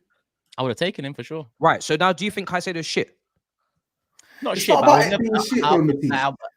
We can never like with Caicedo, you can never be completely sold on him, innit? Because there wasn't enough background evidence to say he's worth this and he will bring you this. If you guys wanted Mudryk, you ain't about to shit on Caicedo, Reece James, all these brothers. You man wanted Mudryk. You man wanted fucking Mudryk, bro. Mudryk. 100 million. You man wanted Mudryk. I don't want to hear slander for 6-7 people, because Mudryk, this is who you man Arsenal wanted, Lord. It's crazy. Bro, it's absolutely insane. Matisse, the point I was making with you is that like even these players that I've spoken about that are like talented players. You overpaid. You paid a premium for them, and you locked them into 8-year contracts. So yes, they can be disgruntled, they can be discontent, but they're not going anywhere because nobody's going to come in and pay the money that you guys have paid for these players. No one's coming in and paying 90 million for Mudryk. I can tell you that. Bro, have you never seen players kick up off us before and force moves? No, I'm saying it's going to be harder. It's infinitely going to be harder. Chelsea, these guys can't even give you the proper managers you want. They can't even give you the proper players you want. You think they're really going to bow to the demands of Mudryk? Oh, I'm frustrated. I'm not going to play for the club. All right, cool. They'll play one of the other meaty duns that you bought out on the flanks and say, okay, cool, you take his spot. You take his spot. We'll see what happens. So, Enzo cost 108. Caicedo cost 110. Mudryk cost 90 million. Noni cost 35 million, right? Oh, like there's so many players that we can keep going on and talking about here. Like teams aren't going to pay the money that you want for these players especially if they're not performing and they're locked into 8-year deals. So I think they're fucked, and I think you're fucked. Sounds about right. Let's move to the super chats. There's 8.3k still in the building. I do want to keep it moving because hour and a half on Chelsea last time, and you know what? Why? Because of Robert, and Robert's here again. He says, Matisse, yes, we have recruited kids, but they are talented kids, and a decent coach can turn them into beasts. I've actually liked what the DFs have done. He's baiting us. Don't fall for it. He wants to come on again. Yeah, don't fall for that shit. If you bring Robert on all you can eat Chelsea, you've got another watcher there, week in, week out. They signed Disassi for a manager that wants to press from the front with a high line, bruv. And they got him and Silva doing up high line, wide defending in the channels like Konate and Van Dijk. Lord have mercy. NBA high says Chelsea. Chelsea before Roman had more European trophies than Arsenal, so stop waffling. VTech Jose Sarr, because everything is European trophies to Chelsea fans. Hold that for the next 20, 50 years as well, because I know you're one of them. Big part of football, Turkish. I know you're one of them. You're one of them new generation ones that hasn't had this pain before. So you're one of the ones that's going to feel it the most. You'll probably be supporting Man City. GRIZZ, do you like how Arsenal are just rolling off the European trophies like they're nothing, like the whole of Europe? No. Again, I don't want to delve into this again, but there's many teams win Champions Leagues, but many teams are not the best in Europe when they win it. So when there's a team like Liverpool who have won it being the best in Europe, or Man United who have won it being or City, there's a lot more credit to those Champions Leagues than the ones that are won by the Di Matteo coming in for 4 months while Chelsea are 8th or 7th or wherever. Would you take that? Would you take that? I'll take it, but I'm just saying that you got to distinguish levels. Don't call for GRIZZ for backup because Liverpool shit all over Chelsea, my brother. Yeah, there's no combat. Shit all over Chelsea, my brother. Yeah, so just hold that. Yeah, that's it. The second Champions League was deserved. Every single round we dominated. You have to watch the games. What, the one 2020? Yeah, the one with Tuchel. Every single round, nobody deserved to beat us. Please step forward if you have a fixture to tell me where we deserve to lose. I'm not talking about Prem. I'm talking about Champions League. Elisa says, real talk, nothing is changing much under this ownership. Really break it down. Chelsea's success is tied to culture instilled by Roman. Success at Chelsea was never a club process or tradition, but the will of one man. Massive fundamental issues. Any more Chelsea? What? Actually, Matisse, bruh, it ain't as deep as you make out. We bad, but I really believe we are one decent manager away from taking off. Our squad in general is top. Manager is poor. That's where the trouble comes in. Managers are scarce. KP says, big up the panel. Matisse, this is what you get for your hate-alongs. Chelsea can't sack Poch with FFP looming. You men are stuck with him, Bowley, and the kids. And Robert again, I believe if the owners swallowed their pride and went to Tuchel today and acknowledged their mistake, I think he comes back today. Sadly, they won't. Get him on a show, Matisse, man. Matisse, Armani, Hamilton, Arthur Jones. Would you still rather be in Chelsea's position than United's? Oh, that was a little while ago now. I don't want to be in United's position. Luke says, why has Chelsea's Carlton Banks got bass in his voice? Did you not get pumped 4-1? Well, it's 4-2. Big up SAEED. Oh, 4-1 by Liverpool, yeah. Yeah, they're holding quite often, isn't it? Shout out to Luke. Didn't you lose to them 7-0 last year? Oh wow. Kevin said, "Did Pochettino win any trophies?" Bro, what are you laughing at? Oh wow. That's one of you on super chat. You know Matisse is fucked because he's got nothing to lose anymore. He's Yeah, just man. firing Which one to do? any which way. Silence. There was just silence. Bro, I was carrying on the super chat, bro. I'm like, yo, we got 44 left, bro. I will shoot anybody today. I swear, I'll shoot anybody. I'm cool though. I don't take it to heart. I don't give a fuck. I've been through that trauma. That trauma is left. See, Saeed, I don't know my role, bro. I shoot till I'm dead, bro. I don't care. Yeah, man. Yeah, I hear you. You know what? We're gonna move on now because we're hour 45 and still 8.3k here. Keep the show flowing. There's still over 40 super chats. We'll try and get in as many as possible in the remaining time we have, but it's nearly 12:30 here. And I've got a flight to catch in 8 hours, so yeah, I still got a pack and shit. So bear that in mind. On. Yeah. What's next? Everton, Tottenham. Bottle, isn't it? What did you just call us? You've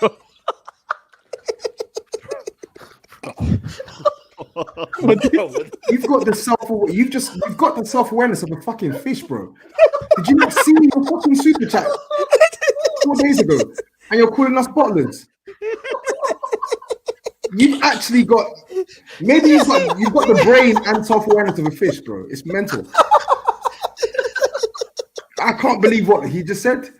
I'm just flabbergasted. He just triggered you straight away. One word, he just triggered. Genuinely, I'm actually flabbergasted at him calling us butlers.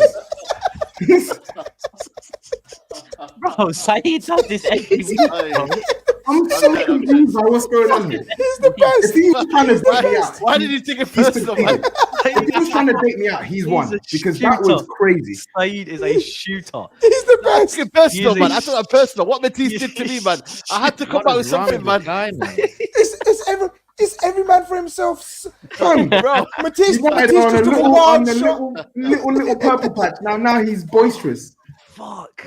Oh my god. Sorry, Matisse. Go on, Tobs, man. Analyze this time. Yeah, man. We didn't play well. We didn't play well. We didn't deserve to win the game of football. I think Everton got something out of the game deservedly. First half was really bad. I was pleasantly surprised that we were up 2-1 because first half was really, really bad from us. We struggled to keep the ball, didn't create like lots and lots of chances, even though we started off well. And we let Everton bully us on the set pieces. I do think what teams are doing now with Vicario is a bit nasty. But that being said, we need to do something What do you mean about by it. that? As in, I think it's nasty when players literally just like stand on a goalkeeper and basically block him from the ball. But it's fair. It's fair game in football, right? Teams are doing it. And I'm saying I think we need to do something to counteract it. Either we need to protect Vicario better, or in some cases he could be stronger. But I think it's more the latter than the former. I think we need to do better at protecting Vicario on these set pieces, because that was the main source of joy that Everton had in the game. Set pieces. Every set piece, we were struggling. And it's no coincidence that they scored both their goals from set pieces. So, yeah, man, we didn't play well and we didn't deal with the set pieces well. Second half was much better, but I feel like the end of that game was too chaotic for my time, for my liking. Again, our use of the ball in the final stages of the game was shocking. Very, very bad. I felt that Ange's substitutions, after his first two subs, I felt that the next set of subs were quite poor, in my opinion, and I felt like it gave Everton a lot more impetus to attack us. And I felt like players, like reliable players that are good players, have dropped their level, have dropped below their level in recent weeks, and it's costing Spurs. I'm looking at Kulusevski. I think Kulusevski, the last 6 or 7 games, he's been terrible. He's been fucking shit. Like, you're not even giving us meaty performances. He's fucking playing crap, and he's literally costing Spurs. Against Brighton, gives away a penalty, gets himself suspended against Bournemouth. And then against Everton, you can't keep the ball, then you give away a free kick, like second to last minute of stoppage time, knowing how problematic the set pieces have been for us this season. So it's poor, man. Even Bentancur, who's had some really good games since he's come back. I think he struggled. He struggled against Brentford and he struggled against Everton as well. I thought James Maddison struggled in the first half, but turned it up in the second half. Yeah, man, I just didn't really like how we managed that game towards the final few stages. So props to Everton. They gave it as good as they got. And on another day, they could have got 3 points. So I'm not really mad at Everton. But I just feel like in our own right, we could have done better. But that being said, I wanted to give props to Richarlison. I thought Richarlison, 10 goals now in the Prem. Both finishes, really, really good finishes, man. Like, is it the first one where it's off the ground a little bit? He's had to. The first one, yeah, he's basically hit it just like it's not as easy as it looks. Yeah, like he's roofed it with his weaker foot, and then the second one, first time finish on his right foot. Like, I must admit, Richarlison is doing the business now, and this is what we've wanted. Like, how many goals is he on now? How many goals is he on now? He's got 10 goals in 20 appearances in the Prem, so he's hit double figures for the first time in a Spurs shirt in the league. Lucky I made that bet with you last season. I think he deserves credit. It's mad. Lucky I made that bet with you last season. Not this season, I would have lost. But you know, coming back to the Vicario, don't you think a lot of teams will see that now? And I know you're. I think they have already. Man City did it with Diaz, and now Man City did it with Diaz. Brentford did it midweek, and now Everton. Who you got next? We got Brighton. Brighton ain't gonna do that, man. Brighton ain't do that shit, man. They're gonna take short corners for life. I just think I think Mal Jedinak is the one that sorts out like our set. I think Ryan Mason works on offensive set piece situations, and I think Mal Jedinak works on defensive set piece situations. Is that the Crystal Palace player? Ex-Crystal Palace player? Former Crystal Palace player. Yeah.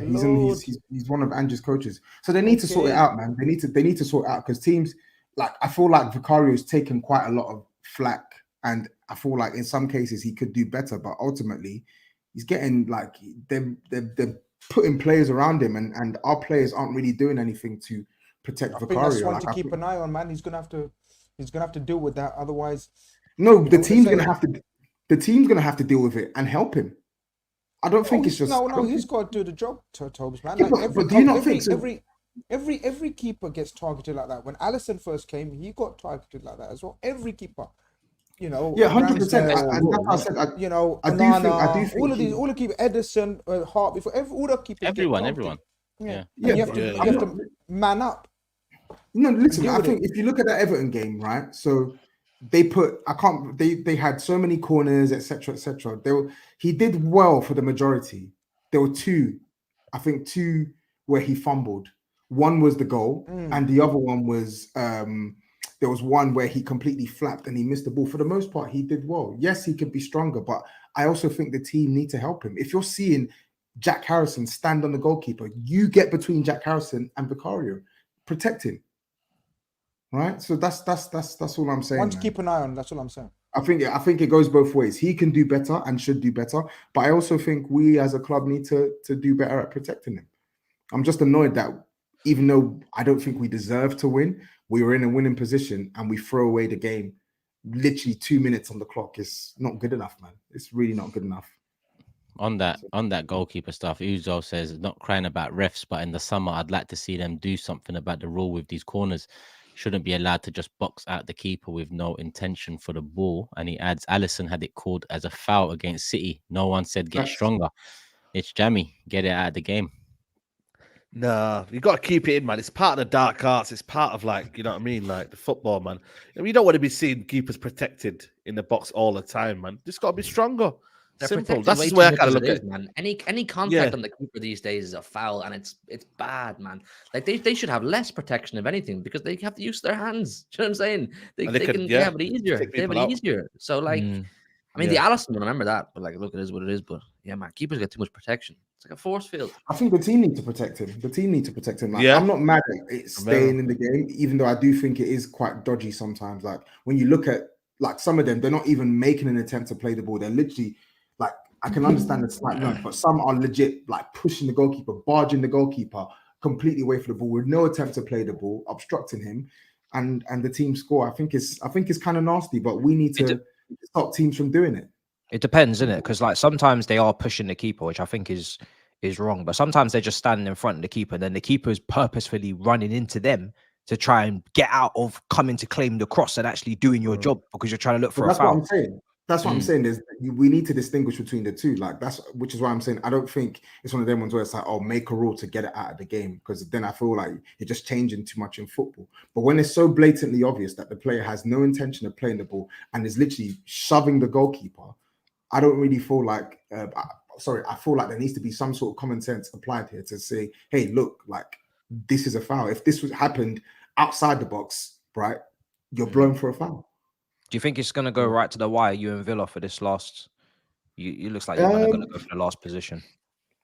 Yeah, I don't expect us to just like consolidate fourth and just coast into the sunset, man. I think it's going to be tough. It's going to be back and forth. I will expect us to get it at the end of it, right? But Villa aren't going away anytime soon, and I think Villa have depth. They actually have depth. They have depth in their defense, and they have depth in their midfield. I think.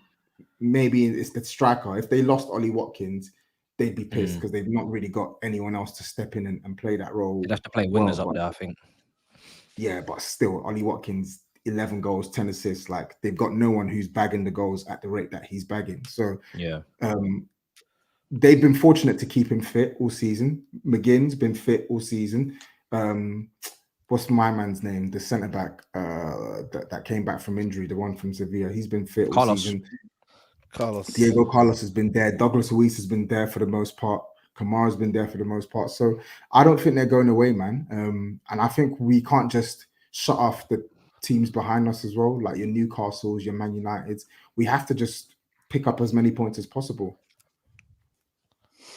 You're on mute, Grizz. How many points are you ahead of Man United right now? Six. Equal games. 6, Yeah.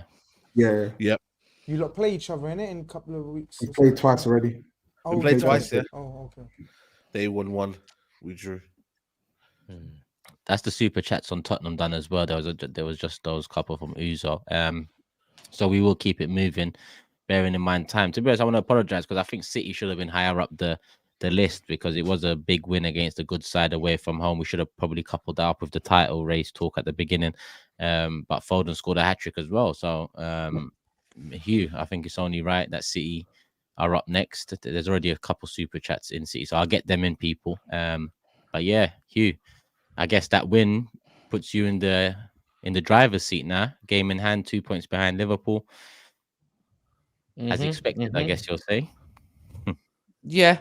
I mean, like, we're on a 9-game winning streak now in all comps. I think it's 5 in a row in the Premier League, and it's great to be back in this position, considering the period we had in November where we only won 1 and 6 and things were looking a bit shaky. But as I said in the last show, Pep is a master of marathon, not a sprint. And right now you can visibly see City going up through the gears, and the things are kind of falling into place for us. You know, Haaland's back tonight.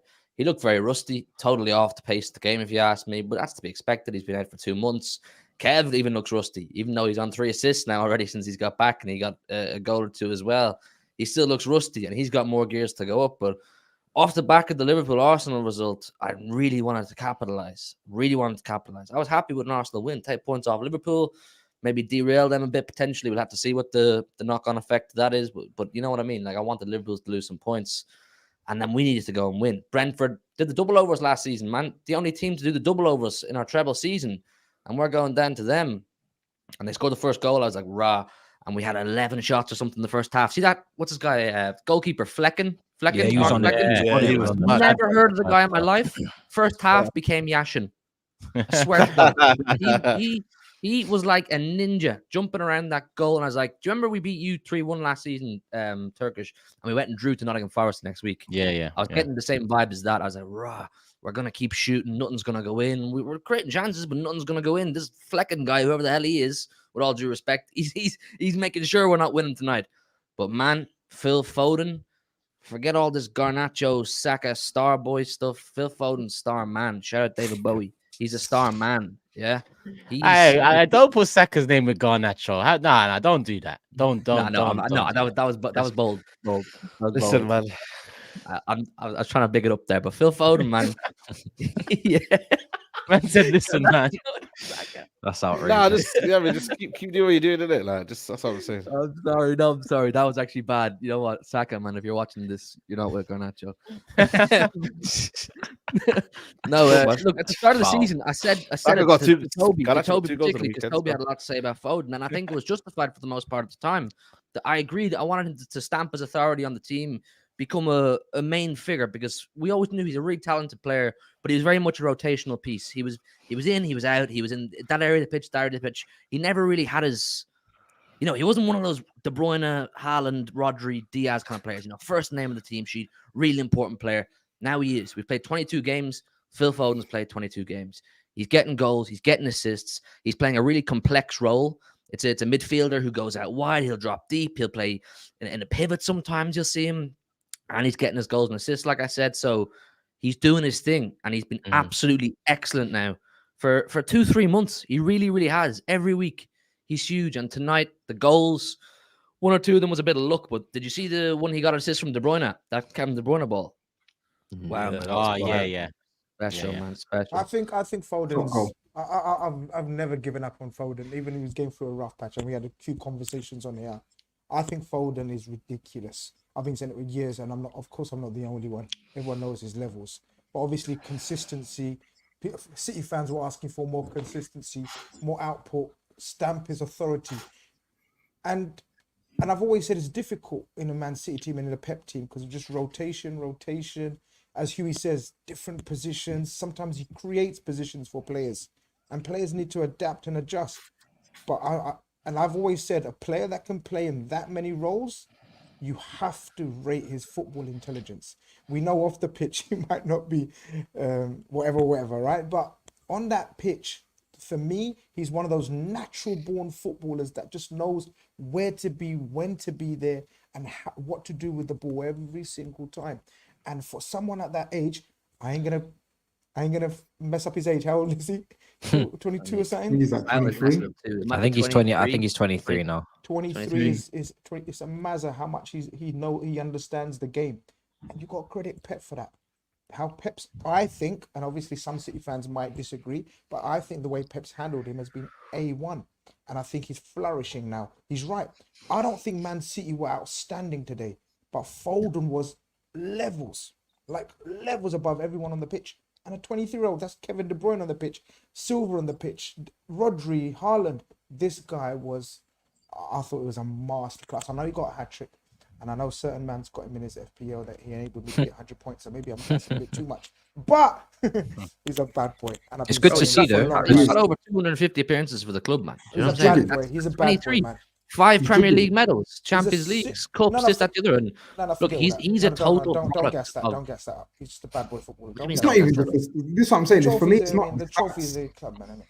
It's not the stats. But he's a bad boy. He's a bad stamping his authority in a game of football. Don't just tell me, oh, Phil Foden scored a goal. That's it. No, tell me Phil Foden's actually playing well, dropping in the pockets, turning man, playing balls in, and he's doing that. He's doing that, and I've been speaking on it for the past couple of weeks now. People are telling, "Oh no, Tobes, it's been longer. It's been longer." Fact of the matter is, there's clearly a noticeable difference in what he's offering Man City on the whole. Like, it's not just a goals and assist thing. I must say though, do you know what? I don't even want to. You did shit on him though a few weeks ago. You did shit. How? By saying he needs to play to his level. How is that shitting on him? Do you know what though? I don't want to even shrug off the title wins, because when you're amongst an elite level of players like that and you're picking up trophies, even if you're not a significant contributor, it's gonna do wonders for your mentality going forward. So now when you're talking about this guy leading City to titles in the future, he's been in around leaders like Gundogan, like De Bruyne, who have been there and done it. That rubs off. And this is why if you put a player in a winning environment like that, you know, they're more likely to take the baton on in the future. Whereas if you put them in a loser's environment, do you know what I mean? They're just rubbing off on them. They're just taking that shit and rolling with it. So he's got great role models around him. Brilliant footballers and leaders to learn from in training, and it's paying off. And when Bellingham's having the season he's having at Real Madrid, and we know England and people, you know, Kobe Mino is already getting into midfield freeze. Glad he said Listen, that. Don't disrespect Philip Foden. Philip Walter Foden. Yeah. Philip Walter Foden. Yeah, when you make your when you make your England teams, Don't forget about Foden. Do you know what I mean? Just that's all I'm saying. From Don't forget. Stockport as well, man. Hughie, Stockport produced some talent, man. Didn't Kobe Matisse go Mino out and Foden now as well a Phil few Foden. weeks ago, no? No. The only thing I've ever No, said no, about no, Foden, no. the only Was it thing I've Toby ever and said about SAEED? There was definitely two. No. Toby had his eyes on Foden. He was watching him like a Wasn't hawk. there two? There was one other brother as well. Listen, I thought it was the only thing I've ever said on Foden is you need to be delivering in the team consistently in terms of the responsibility, you know, because you can't just be.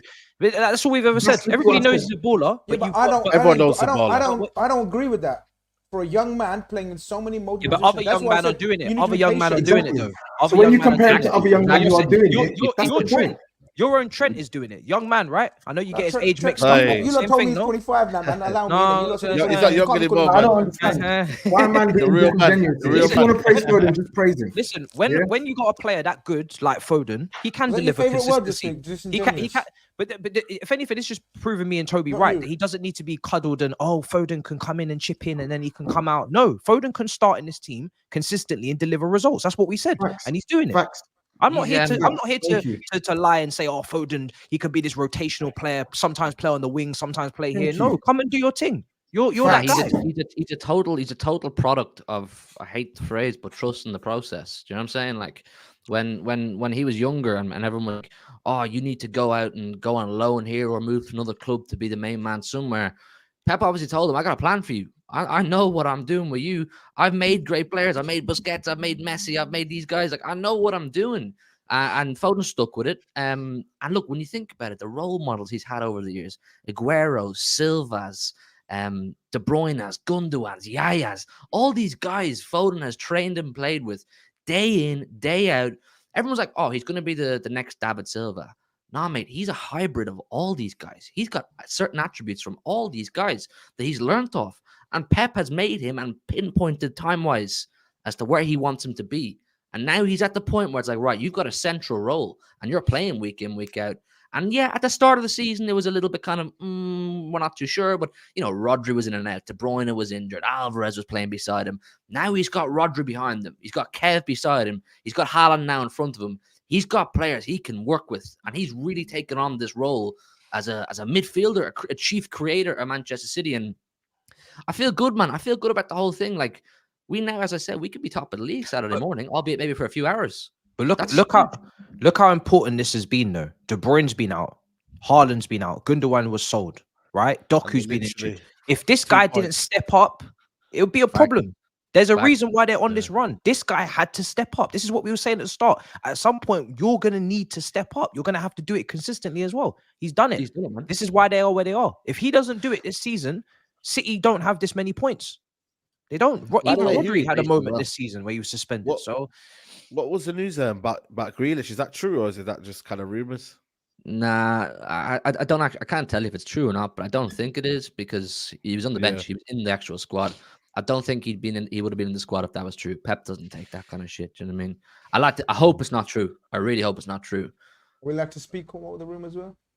Oh, it's just that apparently Pep named the team for tonight yesterday in training, and Grealish was very unhappy that he wasn't starting and stormed off from training early. I can't imagine that happening. Sure. I can't. I don't think that's in Grealish's nature. To be honest, Pep been rotating enough times for you to get used to that now. Surely, yeah, man. He has been. He's not exactly pulling up in the trees to justify him having such an outrage. Here we go. It's the truth. Or we just in a circle. Around it. It's fact. No, I beg you say whatever the hell you just said again. I didn't hear it. It's fact. I said. What did I say? I said it's not exactly like he's got any. What did you say? I said he's not got any. I said it's not like he's got any leg to stand on with regards to demanding a starting spot. You're not delivering. What's the problem in saying that? What's the problem, man? Jack Grealish is quality. I don't care if he's quality or not. I'm saying he's not playing well. So where does he's not if playing? If it is true, if he's barely played. But what I'm saying is in the games it's not so long ago. It's not so long ago he scored a goal 3 games consecutively, and he was banging them in. He was controlling. Like, short-term memory loss. Is that a problem of yours? Short-term memory loss for £100 million Jack Grealish, who comes in, scores 5 goals, and you tell me he's played the best football ever. Allow it. Short-term memory is you forgetting how stinky he was in his first season, but because he did well last year and scored a couple more goals. Short-term is how great he was when we won a treble. Allow it, man. Please, bro, please. All I'm saying they is got a replacement anyway, man. They got a replacement anyway. Savio's the new guy, innit? Savio. Yeah. We got this Savio guy. I was going to ask you, Saeed, have you watched him? Yeah, I watched him. Good player, man. Very good. What position does he play? He's a winger, innit? You can play right or left. You can play both sides. That's mad what you man have got. Your whole club, your whole multi-club model there. You're just literally just perfectly normal. It's just mad. Perfectly normal. Let me get the 2 super chats in that are on City. Shy one says Haaland and Alvarez with Foden and Kevin De Bruyne as double 10s going to be a headache for the league. Certainly. Ozzy says Saka doesn't lace Foden's boots. Also, City with Rodri an entire year undefeated, 53 games.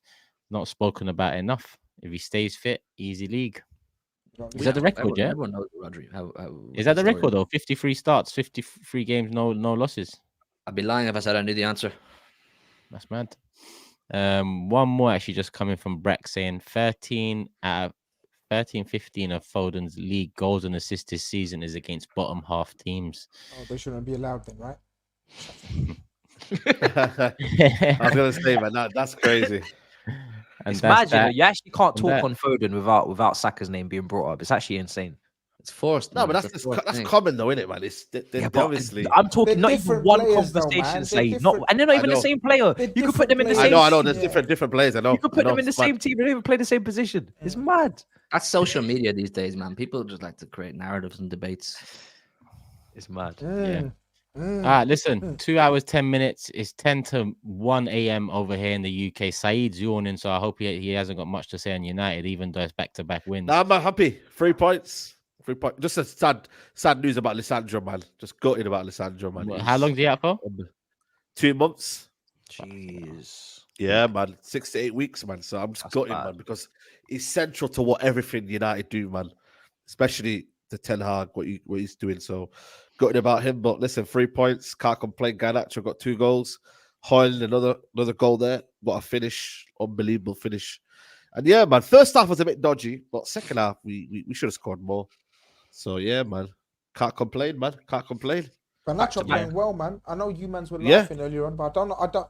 If I was a Liverpool, if I was a Man United fan, I would defend Garnacho. He's the shining. You know what it is? That's why I always defend him. Like, I don't listen. People have their say of Garnacho. What I like about him, yeah, is his temperament to always keep going no matter what. Like, he had a shit first half, but second half he comes back in. Do you know who reminds me of Martinelli like that? Martinelli never stops. Never stops. Yeah. Martinelli keeps going, and look at this Garnacho kid keeps going as well. They're very good like that. But even Turkish just gonna tolerate that. Okay. What? I'm gonna pretend I did. Well, he's talking about their Turkish. What did I say though? Wait, hold on. He's not comparing their quality though. He's not comparing their quality. I'm saying their attitude. For a Bro, second, don't let me do that to us, man. No. For a second, you see when you said Martinelli, yeah, I thought, oh, fucking, why always us? But then you said, You said in terms of never giving up. And I mentioned the other day, both Diaz and Martinelli's goals came from never giving up. And South American players have that trait. Suarez had it. Sanchez had it. Messi has it. Garnacho's got it. They have that. They never give up. Like, you know, they're always on job. So, yeah. These two, man. These two just bums in the corner, man. They're always trying to do stuff. So I was just trying to see if I get some fire. You know what as well with United side? That Hoyland goal, the first one. I didn't see the rest of the game. I only saw that first goal. Van Persie, man. Why are we talking about That's a player who's found his confidence, man. The way he made that turn. I said, why are we talking about Garnacho when Hoyland scores that goal? Yeah, man. Why not? And all this is on Garnacho. Bro, listen, man. What's wrong with you? Because you had an argument with Flex here, doesn't mean we can't. No. Don't do that. We're not calling him a world-class talent. We're just giving credit where it's due. You can give the credit, but I'm saying all the chat is on him. When Hoyland is scored in these last 3 or 4 Premier League matches. Yeah, well, we're gonna get to that. You can chat about both. The goal he scored. Chat about both players. Yeah, the goal he scored. The goal he scored yesterday was a phenomenal goal. Like to beat the player, to shift it onto his weaker foot, and to bury it the way he did, bottom corner. That's a superb goal. Can I say also? That's what I'm saying. Like, that should be the first thing we're talking about, not Garnacho comparing him to Martinelli, etc. No, we're not. I'm just saying. Also, Bro, listen, you're stretching it. Celebration, this shithousery celebration thing. I love it. That was cold. I love Yeah, it. That's disgusting. That's so disgusting. What did you do, Matisse? He did it. He did Kudus celebration. I love it. Why not do it? Don't be celebration, police. Why not? Them South Americans, man, they don't I rate care. They Garnacho's cojones. You see these little elements of shithousery that are coming back to the Prem. Odegaard, little camera shot. You know, people are getting angry. Carragher's changing profile.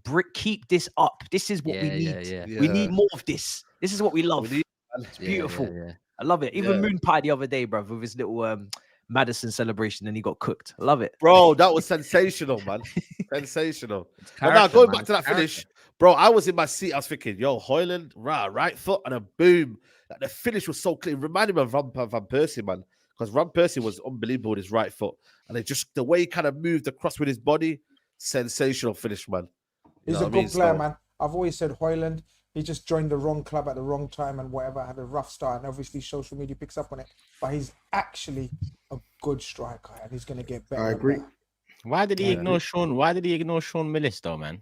Guy came all the way. No, man, I'm not lying to you. Yeah. I don't really rate that Sean Millis, man. I'm not lying to you. Turkish down here asking for real questions, man. He's a Liverpool fan, man. That's why I'm the host to you. That's why I'm the fucking host. Is he actually a Liverpool fan? He's a Liverpool fan, yeah. Now, listen, no disrespect here. You know, the journey he's been on and whatnot and what he's suffering from. Big up to him, yeah. But I'm sorry, man. Man's a Liverpool fan, yeah. Turned into a United fan, got the clout of Højlund, and now he's begging it. So I'm sorry. You know what I mean? Like, he don't owe you anything. Know so your role. Moving. Say you know what I mean? Keep it moving, role. man. That's all I'm gonna say. Know But your role. listen, big up to the guy. Hopefully he smashes it with his album, but nah, man. Come on, man. Hopefully he smashes it with his album. Listen, you're a beg, but big up to you, innit? Yeah, man. Respectfully, bro. You know what I mean, bro? Respectfully, you're a beg. No, you said that. You said that. I didn't say that. Big up for the album. You said big up for the album, but keep it moving, my bro. Yeah, man. Keep it moving, man. I listen to your music, you know, but you're a pussy, yo. It's getting worse and worse. You said that. No, you're saying that. Oh my god. Listen, I'm gonna round it off with 5 more super chats. There's still 43 left, so there's 38 at least of you gonna be disappointed. Apologies. Like I said, I'll reiterate that all proceeds from ad revenue super chats, it does go back into Big Six to do the pre-recorded content. We're not funded. We're all doing this ourselves. So if your super chat doesn't get read, apologies. And I'll try and get the names I'm seeing in next time, hopefully. But GMS earlier said Ten Hag is the guy United have been looking for. Liverpool have shot themselves with Klopp coming out. City are Chelsea in the making. Turkish, I hope Jorginho shows Declan the effective defense splitting pass. Well, I hope we get someone for that. Maybe Ten Hag is the guy Man United been looking for. Pool have shot themselves, Klopp coming out, and City are Chelsea making. Is he trying to say we missed out on Ten Hag? Like, I don't know. I think it's 3 separate statements. That's what I was gonna say, man. It's a lot of going on down there. I think it's 3 separate statements. I think for a second he was trying to say we should have got Ten Hag. Wait, we should have got Ten Hag with Klopp going out. Nah, yeah, that's what I thought as well. I think he's saying shot themselves in the foot by him saying he's leaving rather than yeah. NU says, what gives me joy is knowing Chelsea are stuck in this situation for a very long time. Clueless owners for 10 years and dead players on death row contracts. Big up Aston. 7 shots on target, 6 big chances created for Arsenal versus 1 shot on target and 0 big chances. No Partey or Jesus, and we still created chances for fun. Philippe says, I just want an entertaining title race. Let's see. But SAEED will be in tears no matter what. Also, hold that, Matisse. GRIZZ, when's Salah back? This week, looks like. This week. This week, yeah? All right, cool. Last one I'm getting in here. Dare to go. I says, more beef in the Big Six between Londoners than there is in Top Boy. Big up everyone. That one came in during the madness. But yeah, top show. Big up the panel. Hugh, SAEED, GRIZZ, Tobes, Matisse, and Thuggery for the intro. Hit the like button, people. We've already passed 3,000. Let's get it as close to 5,000 as possible. Make sure you're subscribed. we're back Thursday night. Oh well, I say we. The panel's back Thursday night. I'm not going to be here, so Matisse will be hosting that show. But make sure you're here, people. Make sure you subscribe, put the notification bell on. Love for the love, and have a good night, morning, or afternoon, wherever you're tuning in from. Peace. We're out. No, we're not out actually. I forgot about the prediction table. There we are. Oh shit. Bro, I had a shit week, man. I'm having it, bro. These stinkers back to back, man. I had a God shit damn. week. You got a perfect score, bro. Who, me? Did Yeah. Yeah. I still had a stinker overall. I predicted bare. Nah, you got me and Tob's got 5. You got 4. Everyone else got 2. Oh yeah, man. Yeah. This is the community, man. Is actually getting lapped. It's crazy. Yeah, it's mad. For the audio listeners, Tobes top 102 points. I'm in second, 98. Saeed's in third on 96. Matisse has 92. Hugh's got 84, and GRIZZ 78 points. So that's how it's looking at. No, who sniggered? Who sniggered when they read out GRIZZ? No, put the cameras on. Who laughed?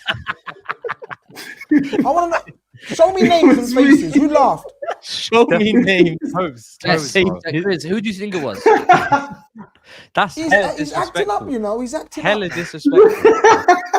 Man, He's sniggered. acting up. He's acting up. No problem. Couldn't even be professional Okay, for 2 no more problem. minutes. Okay. No problem. People. Hope you've enjoyed. We're out.